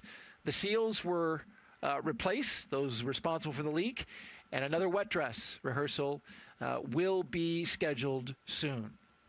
Orion will carry Reed Wiseman, Victor Glover, and Christina Cook, along with Canadian astronaut Jeremy Hansen, around the moon and back. And Wheels, you are intimately involved with where this Artemis program is going, of course, and that is landing on the moon, as we're looking live at the rocket that will take those astronauts around the moon and in upcoming missions land on the moon. As we mentioned at the top of the broadcast, you're helping train the next generation of astronauts to be able to land on the moon. So what is going on? Talk about that challenge and where we're at right now. So, of course, our mission back to the moon is going to require, we went back to the Apollo archives and we dug out, we talked to several Apollo astronauts, Charlie Duke and Harrison Schmitt, wow, the biggest help to our team so far, just trying to replicate what they did and build on that. So we're learning how to fly helicopters, and so we can do vertical landings and takeoffs, and so to kind of put that into the muscle memory of our pilots. We're also going to have motion-based simulation that will be lunar simulation, and then you'll be seeing coming on the near horizon a lunar lander training vehicle as well, a vehicle that can replicate lunar dynamics in flight. So we're very excited about our training strategy, getting back to the moon. I love, and I'm jealous that you got to tap into the Apollo guys in order to help this. And there's a beautiful shot of the moon from our fine production crew here at the Kennedy Space Center that is manning all these beautiful views that you're looking at today, including there at Launch Complex 39B. For more Artemis II updates, just scan the QR code that is now at the bottom of your screen. It's going to take you to a website, which is nasa.gov/Artemis. You'll have all the updates and information that you need to see to understand the mission and follow it closely. All right, right now, let's send it back to SpaceX in Hawthorne, California for the latest update there. Thanks, Daryl. And we did just hear that call out that RP1 on stage 2 is completely full. So great news. You're continuing to see some clouds of condensation build up around the rocket there. That is completely expected and normal as part of this fueling process. The Falcon 9 rocket supporting today's Crew 12 launch that you see on your screen right there is a 2-stage rocket designed for the reliable and safe transportation of satellites, cargo, and people, which is the goal of NASA's Commercial Crew Program. At the top of Falcon 9 today, the crew is sitting inside Dragon Freedom. There are currently 5 Dragon spacecraft supporting human spaceflight missions. That's Endeavour, Resilience, Endurance, Freedom, and our 5th and final Dragon, Grace, which launched the Axiom Mission 4 in 2025. Designed with safety as the highest priority, Dragon is capable of carrying up to 7 passengers to and from Earth orbit. And Dragon has 16 Draco thrusters that can be used in space to help navigate the spacecraft to its destination, each providing 90 pounds of force. That doesn't include the 8 Super Draco thrusters used for an abort, which are no longer active once the crew is in orbit.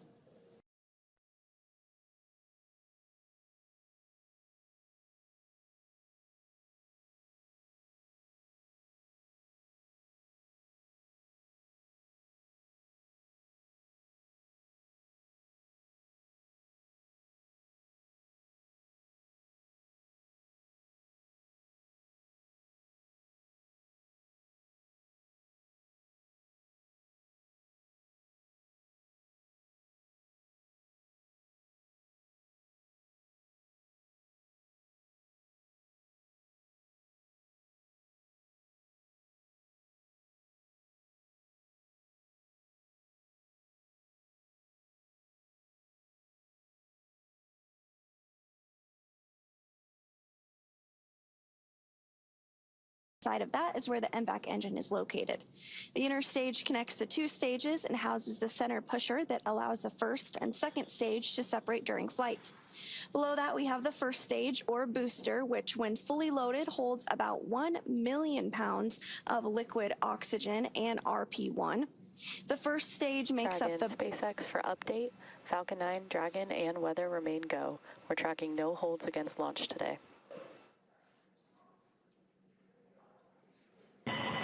Dragon copies. That's great news. And you just heard it there, a call to the crew inside Dragon Freedom that everything continues to progress well and look good for launch today, now 17 minutes and 19 seconds away. Now, the first stage makes up the bottom 2/3 of the vehicle and has 9 Merlin M1D engines at the bottom, which generate more than 1.7 million pounds of thrust. Now, to reach orbit, the vehicle needs to go fast, hitting an orbital velocity of about 28,000 kilometers per hour just to keep from falling back to Earth. Now, that's fast enough to lap the Earth in about 90 minutes. About 2.5 minutes into flight, the first stage will separate and make its way back to Earth. Meanwhile, Dragon separates from the second stage and continues its roughly 34-hour journey to the space station. Now, it is early morning out there, but today's booster is heading back to our newest recovery. Stage 2 LOX load is starting.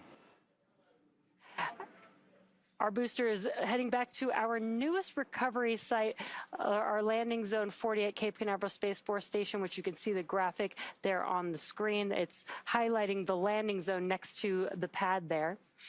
This will be our first landing at this new site and the booster's second time returning back to Earth. With T0 coming up in about 16 minutes, our teams are doing a series of system checks to ensure Dragon and Falcon 9 are ready. Let's check in with Kate on that countdown. Thanks, Sandra. Overall, it's been a clean march to launch this morning, and we are still on track for an on-time launch. Now, the countdown is the framework that syncs all teams up, and we're monitoring lots of different factors as we get closer to liftoff. If everything goes as expected, we'll see Falcon take to the sky at 5:15 a.m. Eastern or 2:15 a.m. Pacific. And several minutes later, we'll see our very first Falcon 9 landing at LZ-40, our new landing zone located about 1,000 feet away from tonight's launch pad. Both Dragon and Falcon 9 continue to be healthy, and the teams continue to report no issues on either vehicle. Just moments there, we saw the crew sitting comfortably inside Dragon. Now, we wrapped up stage 2 RP loading at T-minus 20 minutes, and stage 2 liquid oxygen or LOX loading began just a couple minutes ago at T-minus 16 minutes and 30 seconds. Earlier, we heard the call out that the launch escape system was armed. That system is designed to propel Dragon away from Falcon 9 in the unlikely event of an emergency during launch. It simply provides a path to safety for the crew. The Eastern Range, which is monitoring keep-out zones among other key flight requirements, also continues to report no issues and are go to support today's launch. As for the weather, the thing we always monitor for our launches, we're tracking a 5% chance of launch weather constraints, otherwise known as 95% good for our target liftoff time.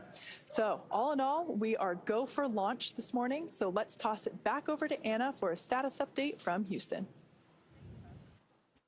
Hey, thanks, Kate. Back here in the International Space Station Flight Control Room at NASA's Johnson Space Center in Houston, Texas, teams continue to work around the clock to monitor activities aboard the orbital outpost.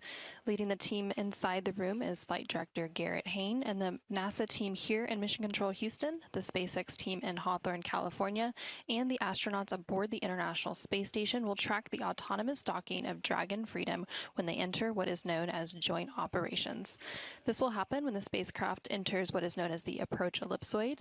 The approach ellipsoid is an invisible boundary stretching 4 by 2 by 2 kilometers around the space station that helps us monitor all arriving and departing spacecraft.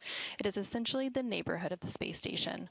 Once docked, crew members in both Dragon and aboard the space station will pressurize the area between the Dragon hatch and the space station hatch, known as the vestibule. They will then perform a series of leak checks and then work to open the hatches on both the space station and the Dragon. Once the hatches hatches are open, Crew 12 will float into the station to begin their long-duration stay.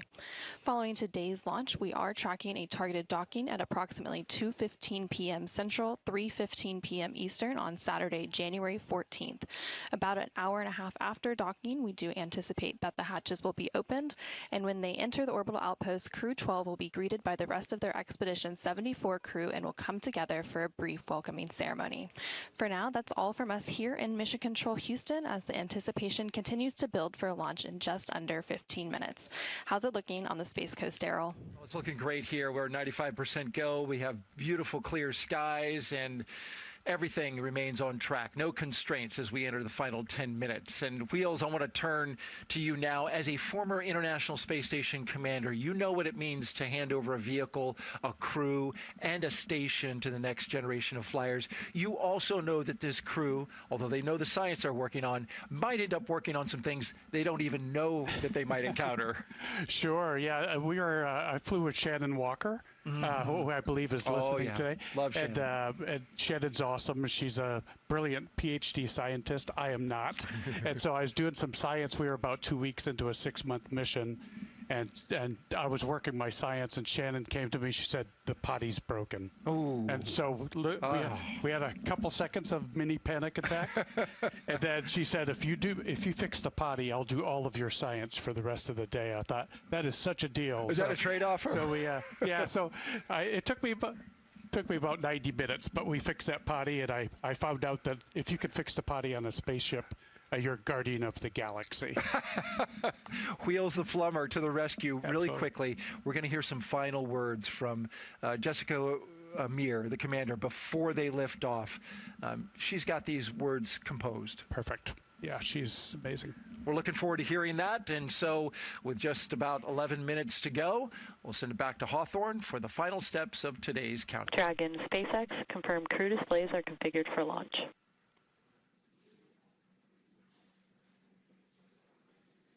Displays are configured for launch. We copy. From the entire SpaceX team, it's been a pleasure working together. Good luck and Godspeed, Crew 12. Enjoy the ride.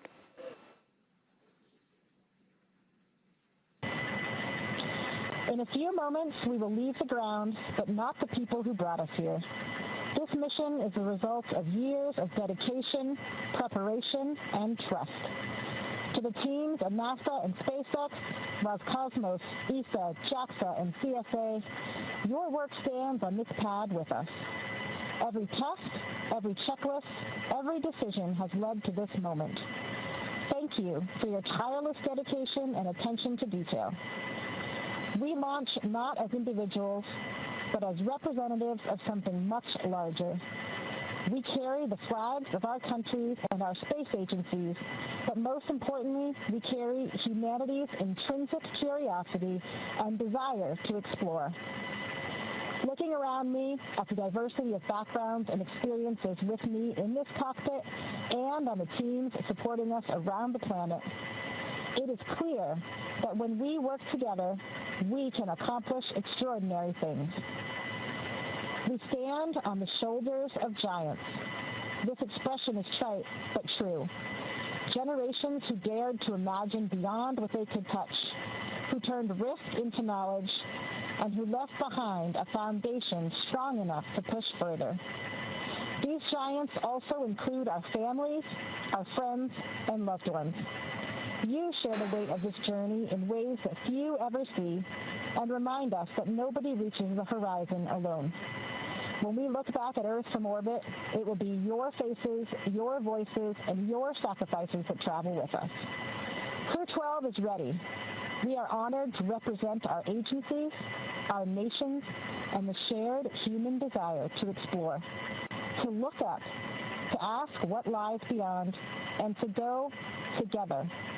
We carry this responsibility with humility and with awe. Over to Jack. In human spaceflight, passion isn't a coincidence. It's a choice. Whether you're welding hardware, programming software, or piloting a spacecraft, every one of us chose the difficult path that got us here today in this moment. Interacting with such a dedicated team is the best part of my job, and I want to say a heartfelt thank you to the drive you bring to this program every single day. Over to Sophie. Thanks, Jack. As a compliment to what my crewmates said, I wanted to say how important international cooperation is. As humanity, we can achieve great things when nations are working together. The International Space Station is a good example of a huge international achievement that just celebrated 25 years of continuous presence. We, as humanity, can be proud of achieving this together. I'll hand it over to Andrey. So guys, engage. Поехали. Поехали. Поехали. Поехали.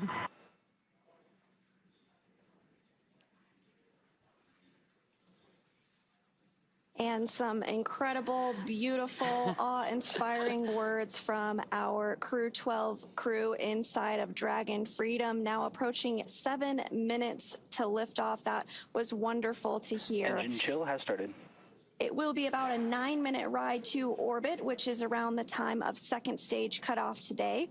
Dragon and the second stage will continue to coast for a few minutes after that, prior to separation.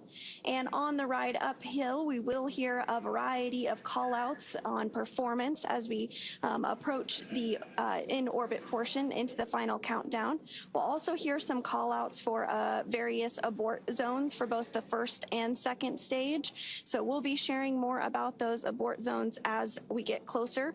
But just a quick check-in with our fueling here. RP1 is at 100% full. LOX is at 92%. Stage 1, RP1 load is complete. Oh, and that call out just right on time. Stage 1 is complete as well.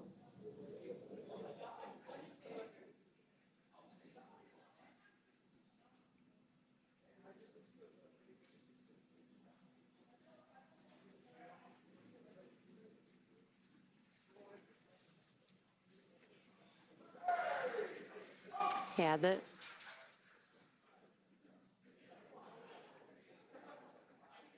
next milestone coming up will be at T-minus 5 minutes, and that'll be when Dragon will transition to configure for terminal count. That's basically when Dragon will go on internal power.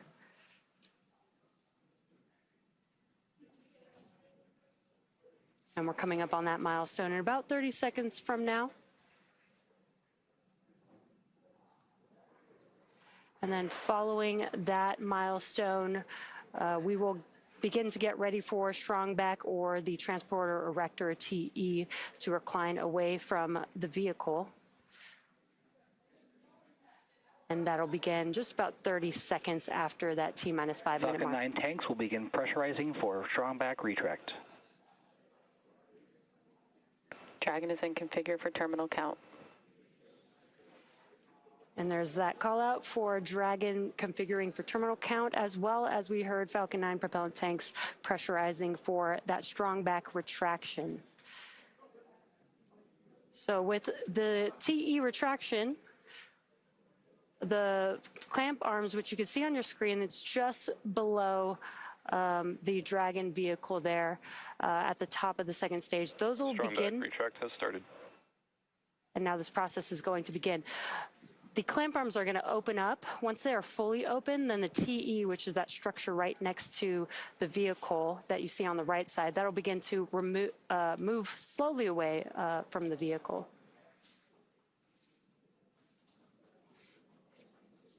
And there you can see on your screen that those clamp arms are starting to open up now. So it will reach full recline by T-minus 3 minutes and 40 seconds. And the TE rolls Falcon 9 out to the pad, raises it vertical, and stays connected through the final seconds before liftoff. It provides fuel, power, telemetry, and command connections between ground systems and the vehicle. And the next major milestone that we are awaiting this morning is that Stage 1 LOX load is complete.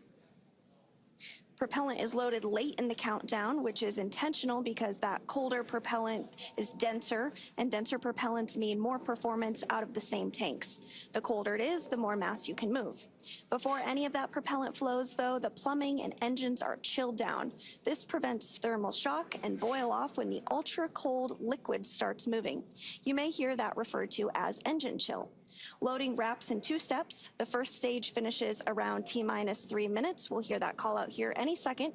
And the second stage finishes about a minute later.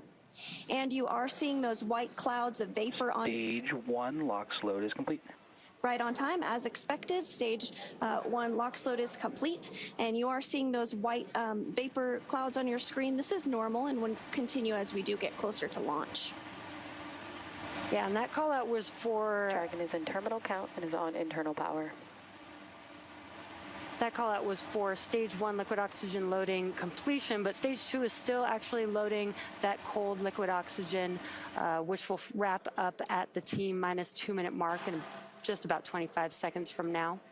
Once liquid oxygen is complete, that'll mean that there is 1 million pounds of propellant loaded on Falcon 9, and that includes RP-1, a highly refined kerosene, and liquid oxygen, which is super chilled to over 300 degrees below zero.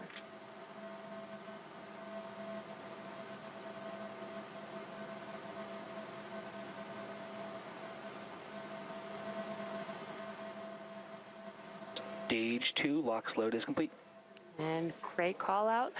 Stage 2 liquid oxygen loading is complete. That means that Falcon 9 is fully loaded with propellants. Dragon is in auto idle. Now gas close. Gas closeouts will start in 5 seconds. Expect loud venting.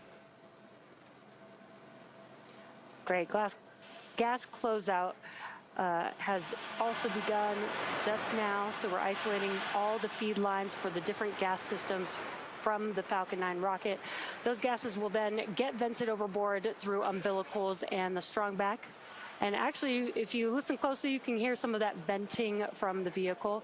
Obviously, rockets are very loud, and sound can impart pressure loads back on the rocket itself. A ton of water absorbs and prevents the sound from hitting the structure and reverberating back onto the vehicle. FTS is armed, and Falcon 9 is in startup. And great call out. Dragon is in countdown. Dragon's flight computer is now in countdown and configured for launch. Now less than 1 minute away from the launch of Crew Dragon 12. SpaceX, go for launch.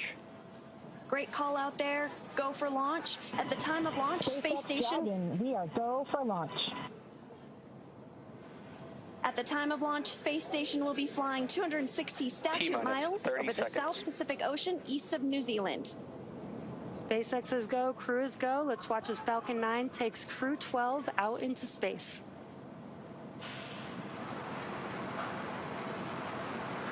T-minus 15 seconds. T-minus 10, 9, 8, 7, 6, 5, 4, 3, 2, 1, ignition, and liftoff. Go Falcon, go Dragon, and Godspeed Crew 12. And liftoff. Freedom flies bound for the International Space Station. 1.7 million pounds of thrust now propelling Falcon 9 and Crew 12. Vehicle is pitching downrange, and all 9 Merlin vehicles have lit. We're getting good call-outs on the first stage performance and propulsion so far.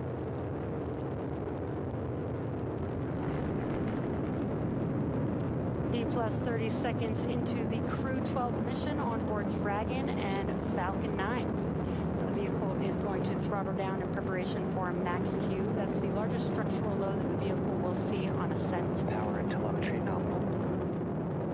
Good call outs there. Stage 1 throttle down. There's that call out for stage 1 throttle down. Pass through max Q in a few seconds here. Max Q. Great news. We have passed through max Q. Vehicle is supersonic. That call out that the vehicle is supersonic means it's traveling faster than the speed of sound. Stage 1 throttle up. Stage 1 now throttling up. 1 Bravo. That call out for 1 Bravo Copy, 1 means Bravo. we're in the second and final abort mode for the first stage, continuing to get good performance. The crew is now already pulling over 2 Gs. Next up, we'll have a couple events happening in rapid succession. First is that engine chill on the second stage MVAC engine, and then we'll have MECO, or main engine cutoff, where the 9 engines on the first stage will cut off ahead of the first and second stages, separating from one another. Then the single Merlin vacuum engine on the second stage will ignite, continuing to carry Crew 12 to orbit, while the first stage begins its journey back to Earth.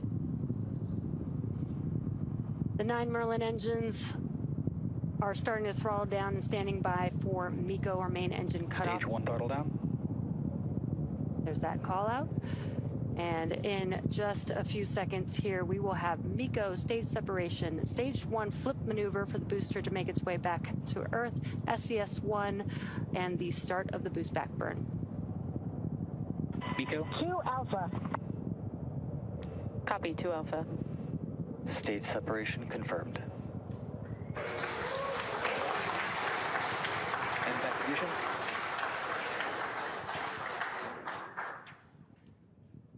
And incredible views. We've had MECO stage separation. You can see that booster coming back down to Earth, and that MVAC engine has ignited, which you can see clearly there on your screen. And the Dragon spacecraft with Crew 12 is still attached to the Falcon 9 second stage. The next milestone that we have coming up will be the start of the stage 1 boost back burn. And that burn is the first of 3 burns that stage 1 has to help it return back to Earth.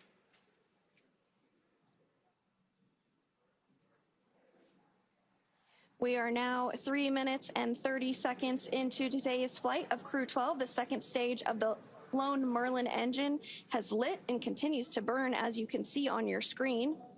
Stage 2 continues to be performing well with a good trajectory, and will continue firing until we reach about 8 minutes into today's flight. And we're getting our first Dragon, view. SpaceX, nominal trajectory. Getting good call-outs of the trajectory, as well as our first views of the crew inside Freedom. A few minutes remaining in this burn before a couple of these astronauts will experience weightlessness for the first time.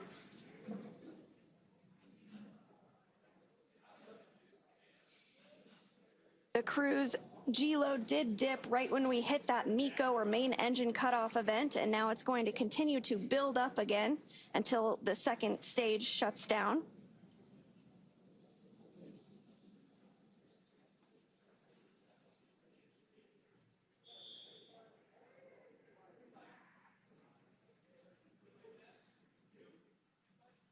Everything's still continuing to go well. Now 4 minutes and 45 seconds into today's launch of Crew 12. Dragon, SpaceX, nominal trajectory. Second stage will continue to fire until close to 9 minutes into the flight, which will accelerate Dragon to more than 17,000 miles per hour and place our crew in orbit. This Merlin vacuum engine can produce over 220,000 pounds of thrust in the vacuum of space.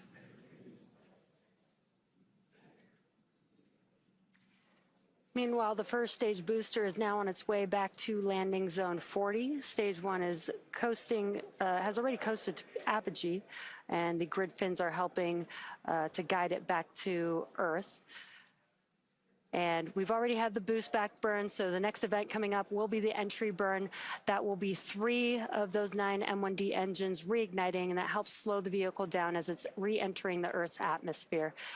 Once that entry burn concludes, we use the drag. SpaceX, nominal trajectory. We use the drag from the atmosphere to help slow the vehicle down until landing. Dragon copy. And that entry burn is coming up in just about 20 seconds from now.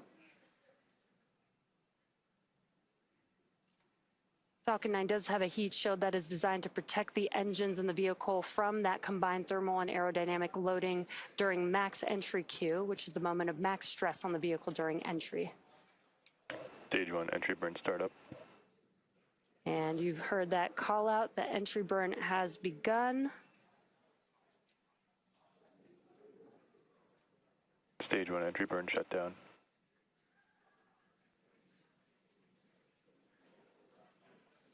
And the entry burn has concluded for the first stage vehicle. 2 of 3 burns done. Next up will be the landing burn for the first stage. Dragon, SpaceX, nominal trajectory. And everything. Dragon copy. Everything continuing to be nominal. We're about 20 seconds away or so from that landing burn starting up on the first stage. It'll be a single center E9 engine that ignites. Stage 1 transonic. And helps slow the vehicle down just in time to touch down for landing at our newest landing zone 40.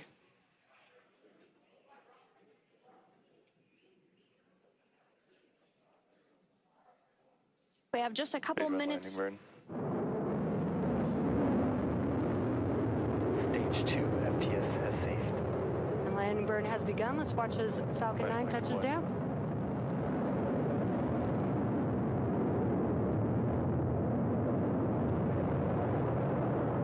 Stage 1 landing confirmed. And what an excellent view of Falcon 9 touching down for the very first time at landing zone 40 at Cape Canaveral Space Force Station. Congratulations, that is so exciting to see. And on your screen, you also have a great view of the second stage continuing to fire. That burn is going to last for just about another minute, and then we'll have SECO, or second engine cutoff, which will occur where the lone Merlin vacuum engine cuts off and stops firing. Stage 2 is in terminal guidance. Once that happens, the second stage will continue to coast for about 3 minutes while still attached to Dragon, until Dragon is then commanded to separate. At this point, Dragon will be flying free with Crew 12 on board and in Earth's orbit. Shannon. Copy, Shannon. And that call out for Shannon refers to Shannon, Ireland, and is our final abort zone in the second stage. Continuing to get good performance. After this second Stage 2 shut down. There we had that call out for SECO and engine shutdown. Dragon, SpaceX, we have a nominal orbit insertion. That is great news. Dragon copy, nominal insertion. Wonderful ride. Hearing good call-outs following second stage. Disarmed. You heard that call out that the crew is in a nominal or as expected orbit. So again, we're going to continue to coast for a few minutes after SECO to allow those rates and motion from the burn to settle out. There are some small reaction thrusters on the upper part of the second stage that can be used to counteract any residual motion, basically making sure that we're in a stable coast before Dragon separates from Falcon, which will happen, as you see on your screen, right on time. Dragon now flying free. Dragon separation confirmed.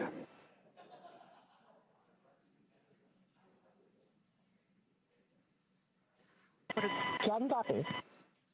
What a great view with the Crew 12 crew on board Dragon Freedom separating from Falcon 9's second stage. Dragon Freedom, Chief Engineer, Jessica, Jack, Sophie, Andrey, welcome to orbit. On behalf of the entire Falcon team, we thank you for flying with Falcon 9. Dragon will take you from here. Over to our launch director for a few words. It turns out Friday the 13th is a very lucky day. Jessica, Jack, Sophie, Andrey, it's been a pleasure training with you and preparing for your flight. From the entire Falcon launch team, thank you, good luck, and Godspeed to the crew of Freedom.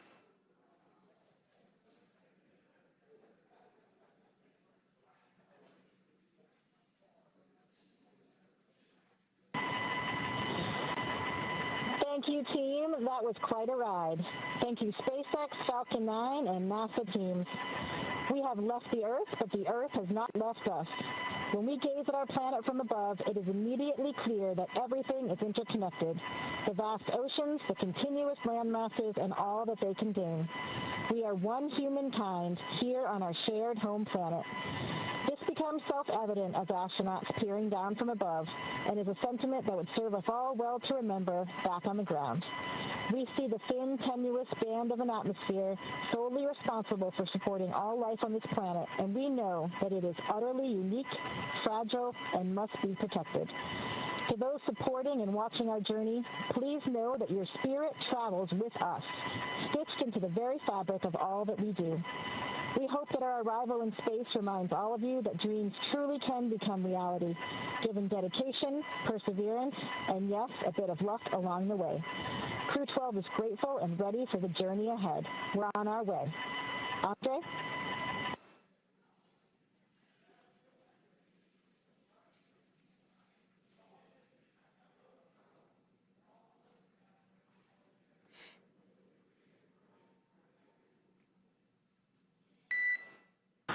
Центр управления, экипаж Dragon, Freedom на связи.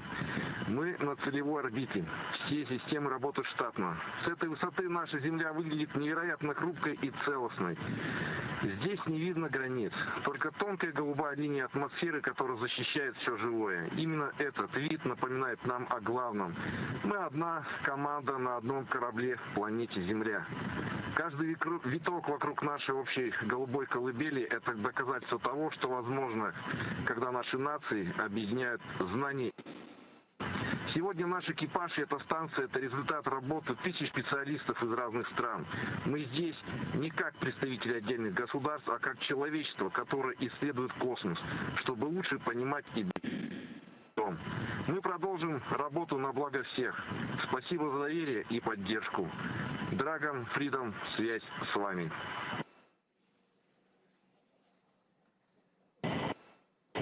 Thanks to the flight control, engineering, manufacturing, and ground support teams around the world. Successful launches of humans to orbit is a testament to your technical mastery and relentless precision in this unforgiving environment. We fly with confidence because we know that the finest minds on Earth are watching our backs. And I'll pass it over to Sophie. Thanks, Jack. For Crew 12, this is our first orbit. For humanity, it's just one small moment in the vast journey of exploring our world and beyond. From up here, we're reminded that we're all connected. Take care of one another, dream big together, and keep reaching higher. That's how humanity moves forward and how we make each other proud.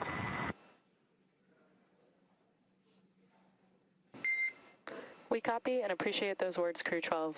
We saw nominal dehumidifier activation and service section Draco checkouts. Nose cone deploy continues nominally as well. And we copy all. Thanks, Mary. With those words from our 4 Crew 12 astronauts, the crew is now well on their way to the International Space Station. That is, of course, their destination where they will be docking tomorrow. You also heard a call out that the nose cone was underway for deploying. The hooks are driving to open up that nose cone.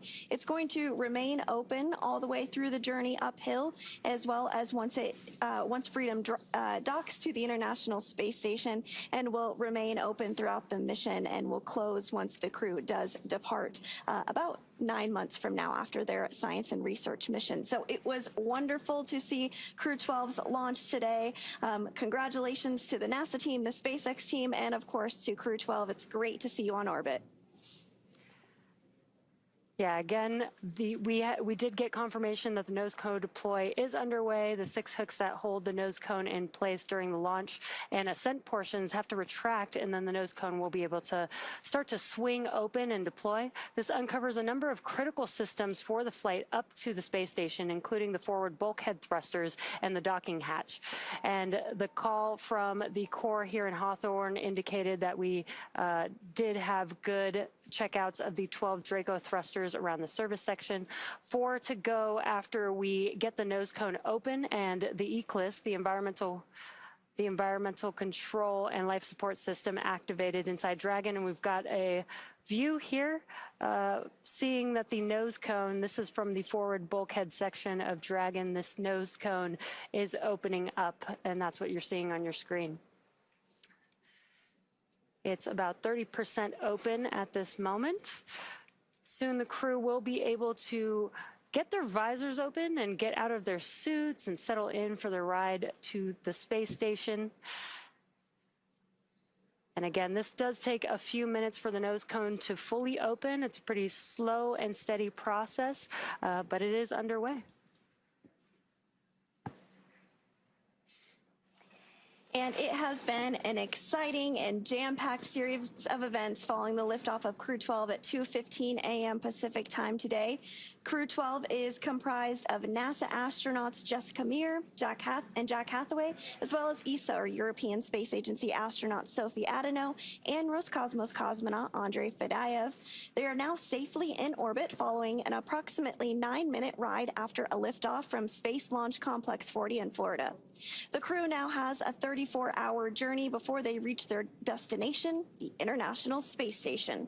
Docking is targeted for February 14th at 3:15 p.m. Eastern, 12:15 p.m. Pacific to the space-facing port of the station's Harmony module. Between now and then, Dragon will perform a series of burns as it catches up to the space station, and that first burn will be a phase burn, which will occur about 30 minutes from now. Human spaceflight has come so far in the last 6 years with Dragon. In addition to flying people, SpaceX's Dragon spacecraft also enables researchers the opportunity to fly critical science to orbit. So far, SpaceX and Dragon have carried more than 1,000 research experiments to and from low Earth orbit, both to the International Space Station and on our free flyer missions. From DNA sequencing to 3D printing studies enabled by Dragon and the space station test a variety of technologies, systems, and materials that will be needed for future long-duration exploration missions. Every mission yields critical research and learnings that help make life both on Earth and in space better. And flights like today's help us continue to lay this foundation for our future among the stars and continue our mission to make life multiplanetary. Now, we'll be signing off from SpaceX for now, so we're going to send it back over to Kennedy Space Center. But before we go, we want to thank NASA for entrusting us with today's mission and thank all of you for being with us today.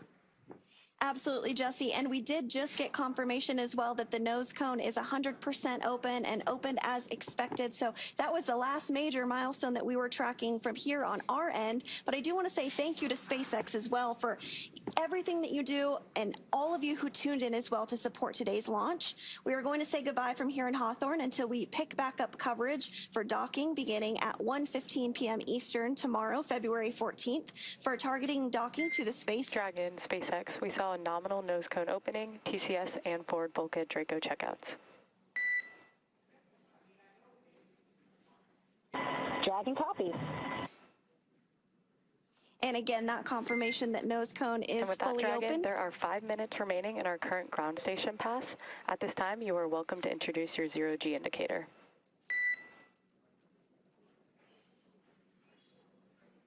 Our microgravity indicator consists of 4 satellites orbiting a crocheted Earth, all handmade elements by Jack Stoddard and my childhood best friend. Each crew member selected a personal symbol or satellite. A tether links each satellite to the Earth, representing our connection to our families, friends, and our one shared home. I chose a panda holding a mushroom, 2 adorable symbols of environmental importance and cultural fascination. Pandas are modern icons of species preservation and international diplomacy, and a pivotal character in my childhood.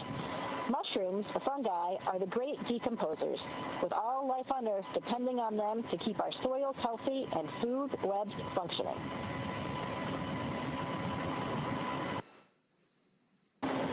I chose a moon that my daughter hand crocheted.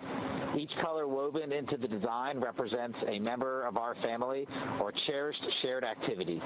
By bringing this piece with me, I keep our bond close, allowing me to relive happy memories while looking forward to the ones we'll create when I return.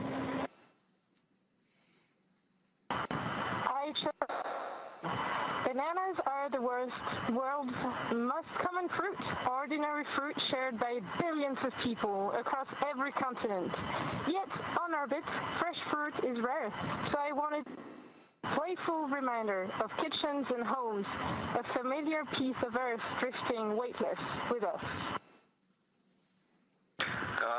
Я выбрал свою часть, потому что именно эта штуковина напоминает мне об одном из художественных фильмов времен еще Советского Союза, который я смотрел в детстве. И я на самом деле предлагаю попробовать вам угадать, что это за фильм.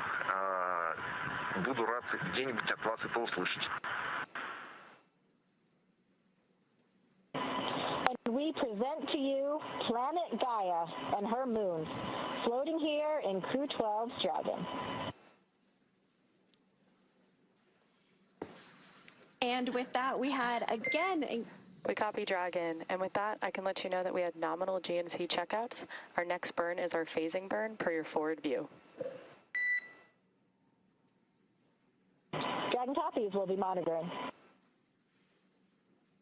A little bit of a description about the Crew 12 0G indicator that they selected called Planet Gaia. They each shared some great words about what they contributed as part of that 0G indicator to let them know that they are officially in the microgravity environment of space. So that was so cool to hear what they each had to say and how they are bringing a piece of Earth back with them and something that's meaningful to them. So Crew 12 is successfully in orbit, and we are targeting a docking tomorrow on the space-facing port of the Harmony module at 3:15 p.m. Eastern. So for now, thank you for joining us here in Hawthorne. We're going to toss it back over to Daryl and Doug at the Kennedy Space Center to wrap up today's coverage. Welcome back to the Kennedy Space Center in Florida. I'm Daryl Nail here with ESA astronaut Claudia Agnure. So good to have you here. Thank you for doing this interview post-flight. The significance of Claudia being here is tremendous. You were the inspiration for ESA astronaut Sophie Adenot, who at age 14 watched you fly as the first French woman to go into space back in 1996. That inspired her on her journey when she said something clicked and she knew she wanted to be an astronaut. You just witnessed your protege take that inspiration from you and fly into space. And I'm wondering what you felt, what you experienced in that moment. I'm really pleased to be with you. I thought it would have been a quiet joy with pride for Sophie, but it was so hugely emotional to see her with this successful launch. Now, I'm really happy because I know that sometimes girls or boys need some turning point in order to make their dream come alive. And if I have been this one for Sophie, to see today the brightness of the past, that's wonderful. Incredible. And she shared, Sophie did, during her press conference, that you wrote her a letter before she went to go on this launch. Would you share some of the words that you gave, that you hand wrote to her? No, the letter was for Sophie. Okay, understood. Maybe she has a letter in her pocket. It was not advices, because I think everyone has his own path to come with a dream. It was mainly experiences, lessons learned, in order to say, don't forget that, or be careful with, and the flight will be long, so take everything for you and enjoy. Great advice, great advice. As this mission unfolds, and it will be a long one, up to 8 months, how will you be experiencing or keeping track of this mission as she does the science and does the work that she's going to do aboard the ISS? I'm hugely grateful to the teams that support the experiment and all the work on board. I do remember 30 years when I flew with a Soyuz on the Meir station, who had almost no communication with the ground, but now there is 99% of communication with real-time transfer of data, and it will be possible for her to be close to the family, close to the friends, and close to the teams for the experiments. So we will have some way to discuss and to exchange. If you had any words that you could say to her now after watching her takeoff into space, what would you say? Good speed, but it's already done. They enjoy. They maybe to the crew that they will meet on board a big hello, because that's international collaboration and cooperation. This is wonderful. And then be careful with your program, scientific program, because you are here for that. And enjoy and please share with us. We need that transmission for inspiration for the younger generation. What you did for her, she can help pay it forward to the next generation. Brilliant. And as it was on the license plate on her vehicle, bon vol, right? Have a good flight. I don't know if I said it right. Have a good flight. Bon vol. Have a good flight, yeah. Claudia Agnure, ESA astronaut and first woman from the country of France to go into space. Thank you so much for being here and sharing your thoughts on the second woman to go to space. Thank you. Thank you very much.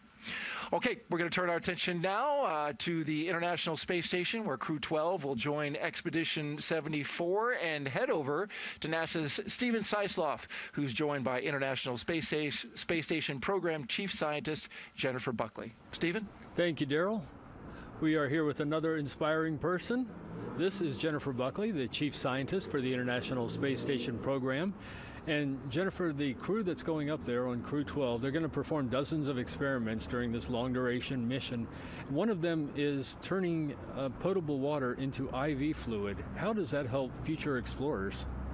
That's right. Out of about the 250 experiments this crew will perform, one of them is IV Gen Mini. So this is building off of some research we've already done on ISS, learning how to make IV fluid bags real-time on orbit. So commercially, those off the shelf only last about 16 months. So it's really important as we step out into the solar system to explore that we're able to support the crew medically. And so we're going to be doing a tech demo on board. Outstanding. Now, Artemis 2, that's lifting off in a few weeks. They've, of course, been informed by a lot of the research that's taken place on station. What are some of those ties between space station research and what the Artemis 2 crew is going to be doing? You know, Space Station is a perfect proving ground for exploration both to the moon and Mars. So for the vehicle itself, a lot of the life support systems are informed by the research that we've done on ISS, proving out those systems, everything from their onboard toilet to their water-based fire extinguisher to help keep the crew safe, inform how we do spaceflight safely as we go farther. Excellent. And when you're looking at Artemis 3, the mission coming up that'll land astronauts on the moon, how is the space station research that's taking place now helping with that mission? Space station research, not only do we have the astronauts do research, but they also are subjects themselves. So we've learned a lot about astronaut health through the time of International Space Station. We also, on Artemis 2, are flying tissue chips with crew cells on them. So this is really neat. It's a program we started on the International Space Station. So we're going to be taking a look at the effects of crew members as they leave low Earth orbit. And then finally, you know, those beautiful views of Earth that we see from the International Space Station are also really science. And so all of the imagery and technology that we've developed from that are going to help us take imagery and analyze the surface of the moon as well. Outstanding, outstanding. Thank you so much for being here this morning, Jennifer. And Daryl, we will go back to you and Doug, and looking at how bright the future looks thanks to all this science taking place. Absolutely, Stephen, and thank you very much to you and Jennifer Buckley for her interview. Well, we had some social media questions that we weren't quite able to get to, but Wheels has promised me he wants to answer them. So we're going to get those questions to him, and then he's going to post the answers on his X account, Astro Wheels. So thank you for following through on that. Absolutely. It's actually Astro_Wheels. Okay, Good note. So I'll meet you there. On X. Thank you very much. We appreciate that, Wheels. Absolutely. Well, that is going to do it for today's launch coverage, but of course, Crew 12's journey is just getting started. After the beautiful liftoff from Cape Canaveral Space Force Station and a successful trip to orbit, the crew is now on their way, catching up to the International Space Station. Docking is targeted for Saturday at 3:15 p.m. Eastern Time.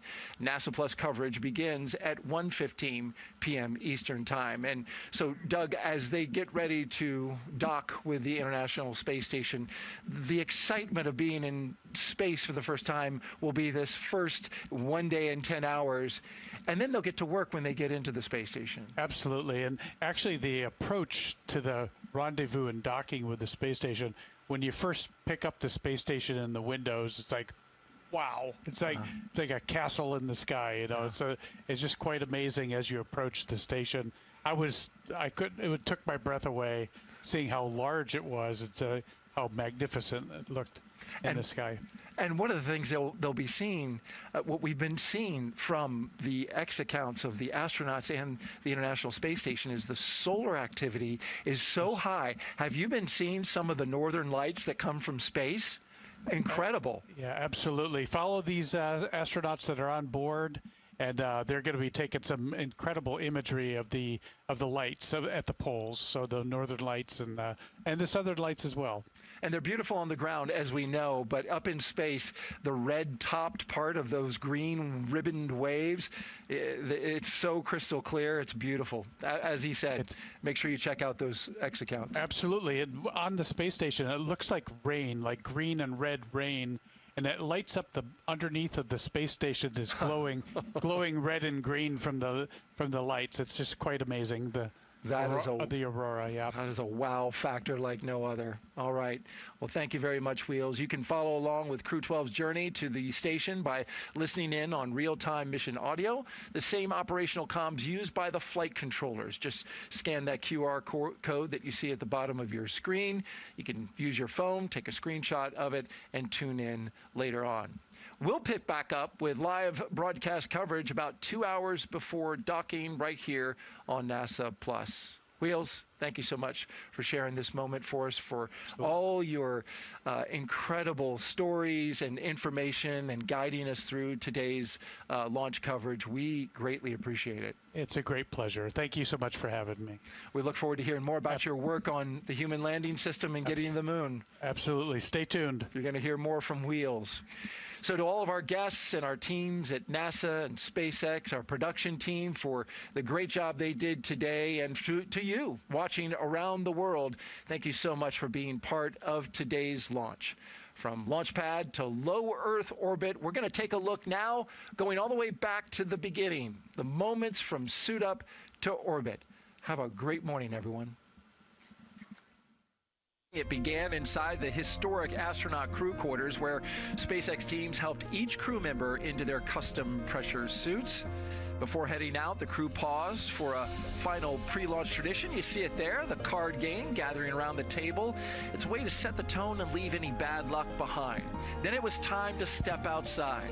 The crew walked out to greet family, friends, and supporters, following a path walked by every NASA astronaut since Apollo 7 in 1968.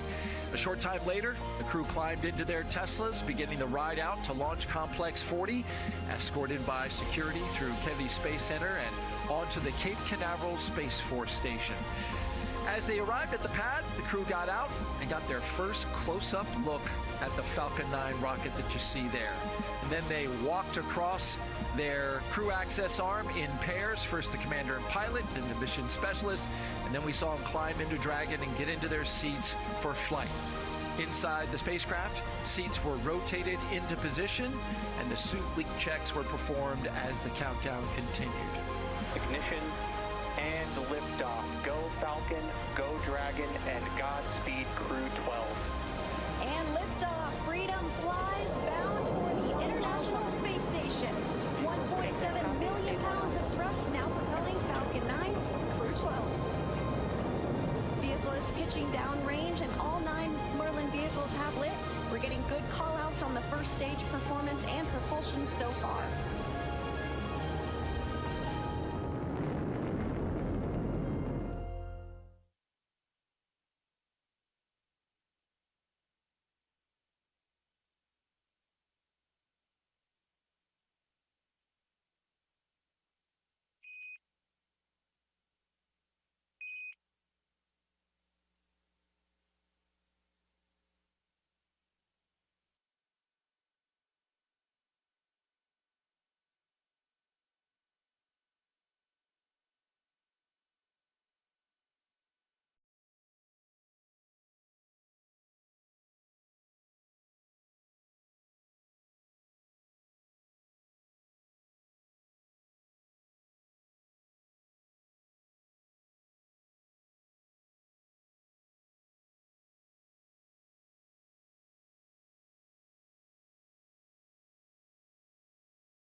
Roger, go.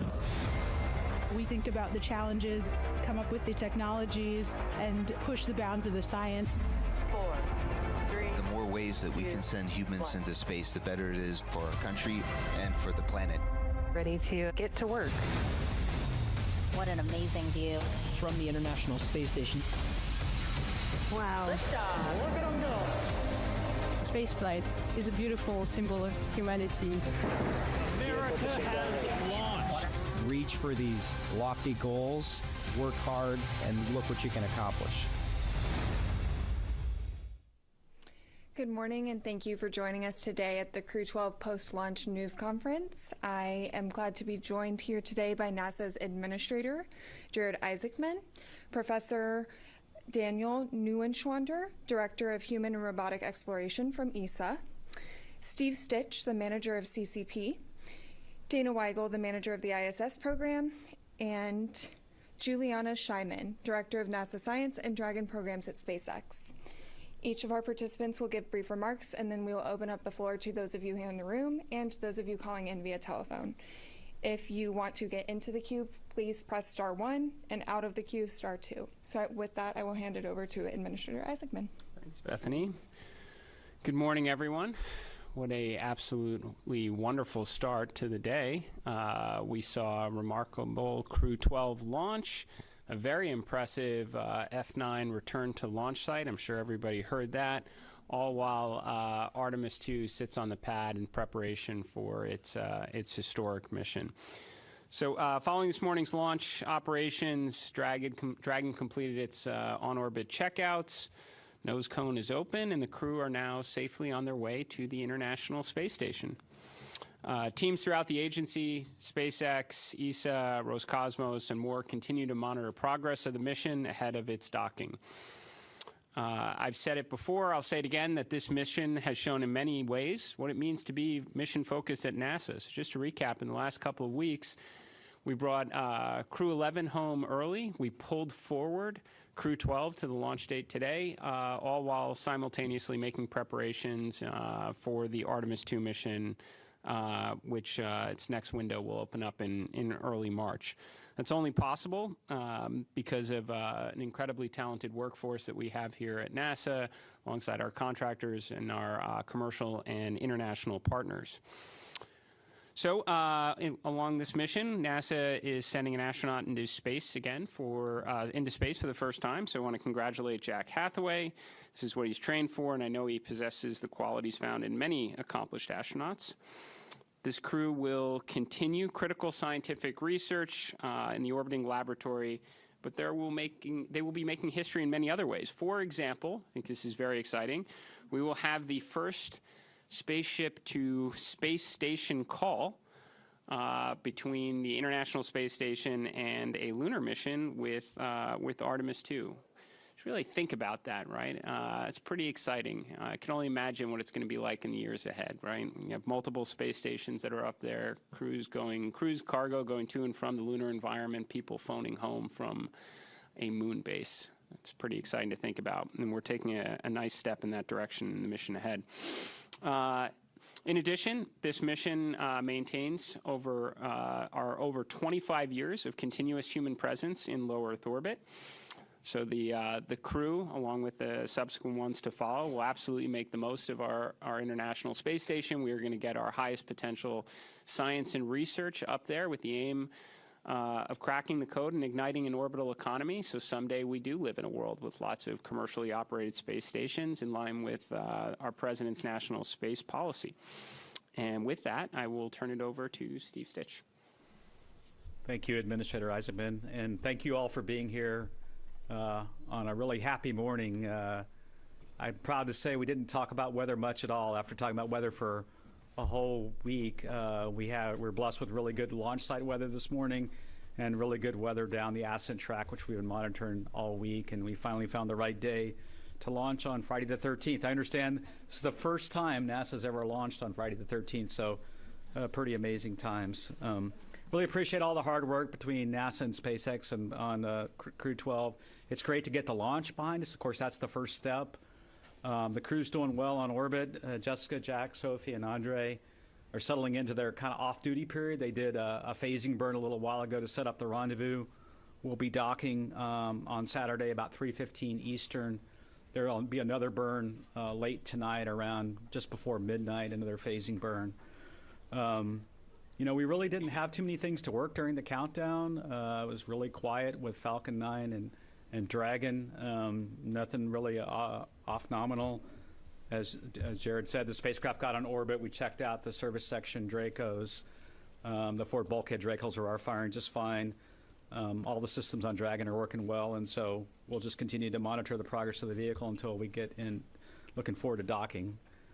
Hopefully our teams will get a little rest today. It's been a busy, long week with the launch. I really want to thank all of our partners, U.S. Space Force, Detachment 3, U.S. Coast Guard, Department of War, the FAA, all the agencies that support us. I want to thank the Space Station program, SpaceX, and all our international partners. And I'll turn it over to Dana. All right, thank you very much, Steve. And thank you all for being here. I would like to extend my thanks and appreciation to the Commercial Crew Program and the SpaceX team for the tremendous amount of work that they did leading up to today's successful launch. And I'd also like to thank the Space Station team for being flexible and adapting all of the onboard plans in light of the early return of Crew 11. With today's launch, we've got docking tomorrow, as Steve said, 3:15 p.m. Eastern Time. That docking will be to our Node 2 Zenith port. Really looking forward to having the crew on board and having the extra helping hands. This will be the second flight for Jessica and Andrey, and the first flight for Jack and for Sophie. So really excited to have them on board. Chris is doing great on board along with the two cosmonauts. He's been doing research, cargo packing, and a little bit of tidying up, getting ready for Crew 12's arrival. When Crew 12 gets there, they'll spend a few dedicated days with Chris going through handover. Top of the agenda is going through the emergency response procedures, becoming familiar with the location of the emergency equipment, and then outfitting the Dragon with some of the standard emergency hardware. They'll also do familiarization work with some of the equipment that they would commonly interface with, toilets, exercise equipment, those types of things. They've got some critical research they'll be transferring for us in the first couple of days from freezers that we sent up with the Dragon. And then they've got a little bit of initial human research work that they'll be doing. And that's critical overall just for our long-term plans to fly longer and longer duration missions and making sure that we're taking care of astronauts' health as we look forward to Moon and Mars, longer durations. One unique thing we're doing for this handover, you know, normally we've got 4 crew handing over with 4 crew, and since we've got Chris doing a little zone defense with the entire crew, we supplemented and had some onboard videos put together. So some of those were from previous crews, and then Chris made some. So when Crew 12 gets up there, they'll also do some video review. As you heard in the pre-launch briefing, we've got a busy few months in front of us on board Space Station. At the end of this month, we'll be undocking the SpaceX 33 cargo mission. Beginning of March, we will unberth HTV X1. We've got a very brief docking sensor demonstration we'll do with the vehicle, then we'll release it. In mid-March, we're planning to do an EVA to finish installing a modification kit to one of our solar arrays. This is called the 2A array, and that's in preparation for upgraded IROSA rollout arrays that are coming up later in the summer. We've got a second EVA in April to install the other modification kit on our very last array, the 3B array. Towards the end of March, our Roscosmos colleagues are going to launch a Progress cargo resupply vehicle. And then in April, we've got the Northrop Grumman 24 Cygnus mission. So a lot going on, as always, very, very busy on board Space Station, and we're really looking forward to having the crew on board. With that, I will pass it over to Daniel. Okay, thanks, Dana. Let me start by congratulating everybody for this amazing launch. Everything went really flawlessly, so thanks to the teams at ESA, NASA, SpaceX, and all the partners for their incredible work done. My first thought, of course, is going to the crew, and Sophie in particular. This is just the start of a journey. I know that they are very well prepared, and I'm really excited to see the next steps unfold. Sophie will be the first of her astronaut class to embark on a long-duration mission, and she had an incredible journey. I cannot stress enough how well she has been performing in a very short duration of time. Something unanimously underlined by her trainers is her mindset, which is well reflected in the patch of the mission. On top of Crew 12, on Expedition 74 patches, we also have an ESA patch, because we never get enough of those, of course. The name of her mission is something she chose, something she felt aligned. It's called Epsilon, and it reflects the power of small yet impactful contributions and how multiple parts unite to create a whole. A nice message of modesty, underlying that an astronaut is only, in bracket, a part of a wider group, one piece of a complex puzzle. We are really all very proud of her and how she represents ESA, Europe, and France. I also take the opportunity today to reaffirm ESA's commitment to the International Space Station and the peaceful exploration of space. We are here this morning after the launch of 2 Americans, a Russian and a European, as one crew. This is again a testimony of what we can achieve together. The ISS stands as a powerful symbol of humanity. Our meeting this week between NASA Administrator Jared Isaacman and ESA Director General Joseph Aschbacher gave us the opportunity to reaffirm our shared commitment of continuing this remarkable journey. Together, we are already preparing the next chapter, guided by common objectives, increasing the pace of human space flights and creating new opportunities for research and scientific discovery. But low Earth orbit is not our final destination. We also, this night, also SLS on the pad. And I'm confident that through the Artemis program, to which ESA provides key contributions, we are returning to the moon because we want to stay there. And down the road, Mars will follow. Finally, today, from every corner of Europe, we fly with Sophie. And with that, over to Juliana from SpaceX. Thank you. It's an honor to be here today to celebrate the launch of the Crew 12 mission. As you've heard, Falcon 9 successfully lifted off and safely delivered the Dragon spacecraft and its crew to the intended orbit. And as you also heard, the Dragon spacecraft will be approaching the ISS tomorrow at 3:15 p.m. Eastern. And after the successful docking of the Dragon spacecraft to the International Space Station, the SpaceX team's next big milestone, as you heard Dana mention, is the CRS-33 Dragon return, which we're targeting at the end of this month. So it's also a busy time for SpaceX too. I have a few fun statistics. This launch, the Crew 12 mission, is the 20th human spaceflight mission that SpaceX has launched. Also, when the Dragon capsule docks with the International Space Station, it will be the 51st time a Dragon spacecraft has docked with ISS, or has visited ISS, I should say. Also, the Dragon spacecraft Freedom, this is its 5th flight. It previously launched Crew 4, AX2, AX3, and most recently Crew 9, and now Crew 12. Also, as you heard the administrator mention, this is also a first for SpaceX, where the booster returned to its launch site, its actual launch site, LC-40, and which is, I always like to think that the booster feels like it's returning home when it returns exactly to the launch site. So that's a fun one. And that's something we'll be doing going forward. LC-40 is where our landing zone is. And yeah, on behalf of everybody at SpaceX, we are incredibly proud to support human spaceflight missions and all of the amazing science and research that happens on the International Space Station. So on behalf of everyone at SpaceX, we want to give a big thank you to our partners for their trust in us, and thank you for flying SpaceX. And back to you, Bethany. Great. With that, we will open the floor to questions. I see we have so many people here in the room. And I also just want to remind the people who are dialing in that you can dial *1 to get into the queue and *2 to get out of the queue. We have a microphone here in the room, so if we want to go right over here. Hi, JoshDinnerspace.com. Thanks for doing this. Were there any lessons learned from Crew 11 that have informed maybe future pre-launch readiness procedures? Crew 12 got to launch a little bit early. Is there anything in the future, should you need to bring another crew home early, that the next crew on deck will be ready to take over in a different or a quicker way?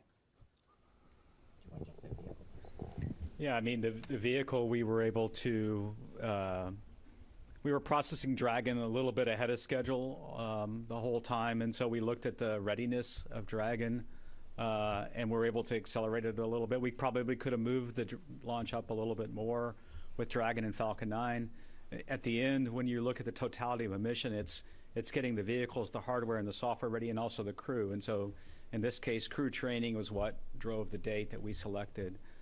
So we're looking at all those things. We were working already ahead for Crew 13 and trying to have Dragon ready a little bit early again. We have that luxury right now with our manifest, and I'll see if Dana has anything to add. Yeah, I would just add that, I mean, we've got 7 people total on board Space Station, and the way we're flying today, we have a cosmonaut who flies with us.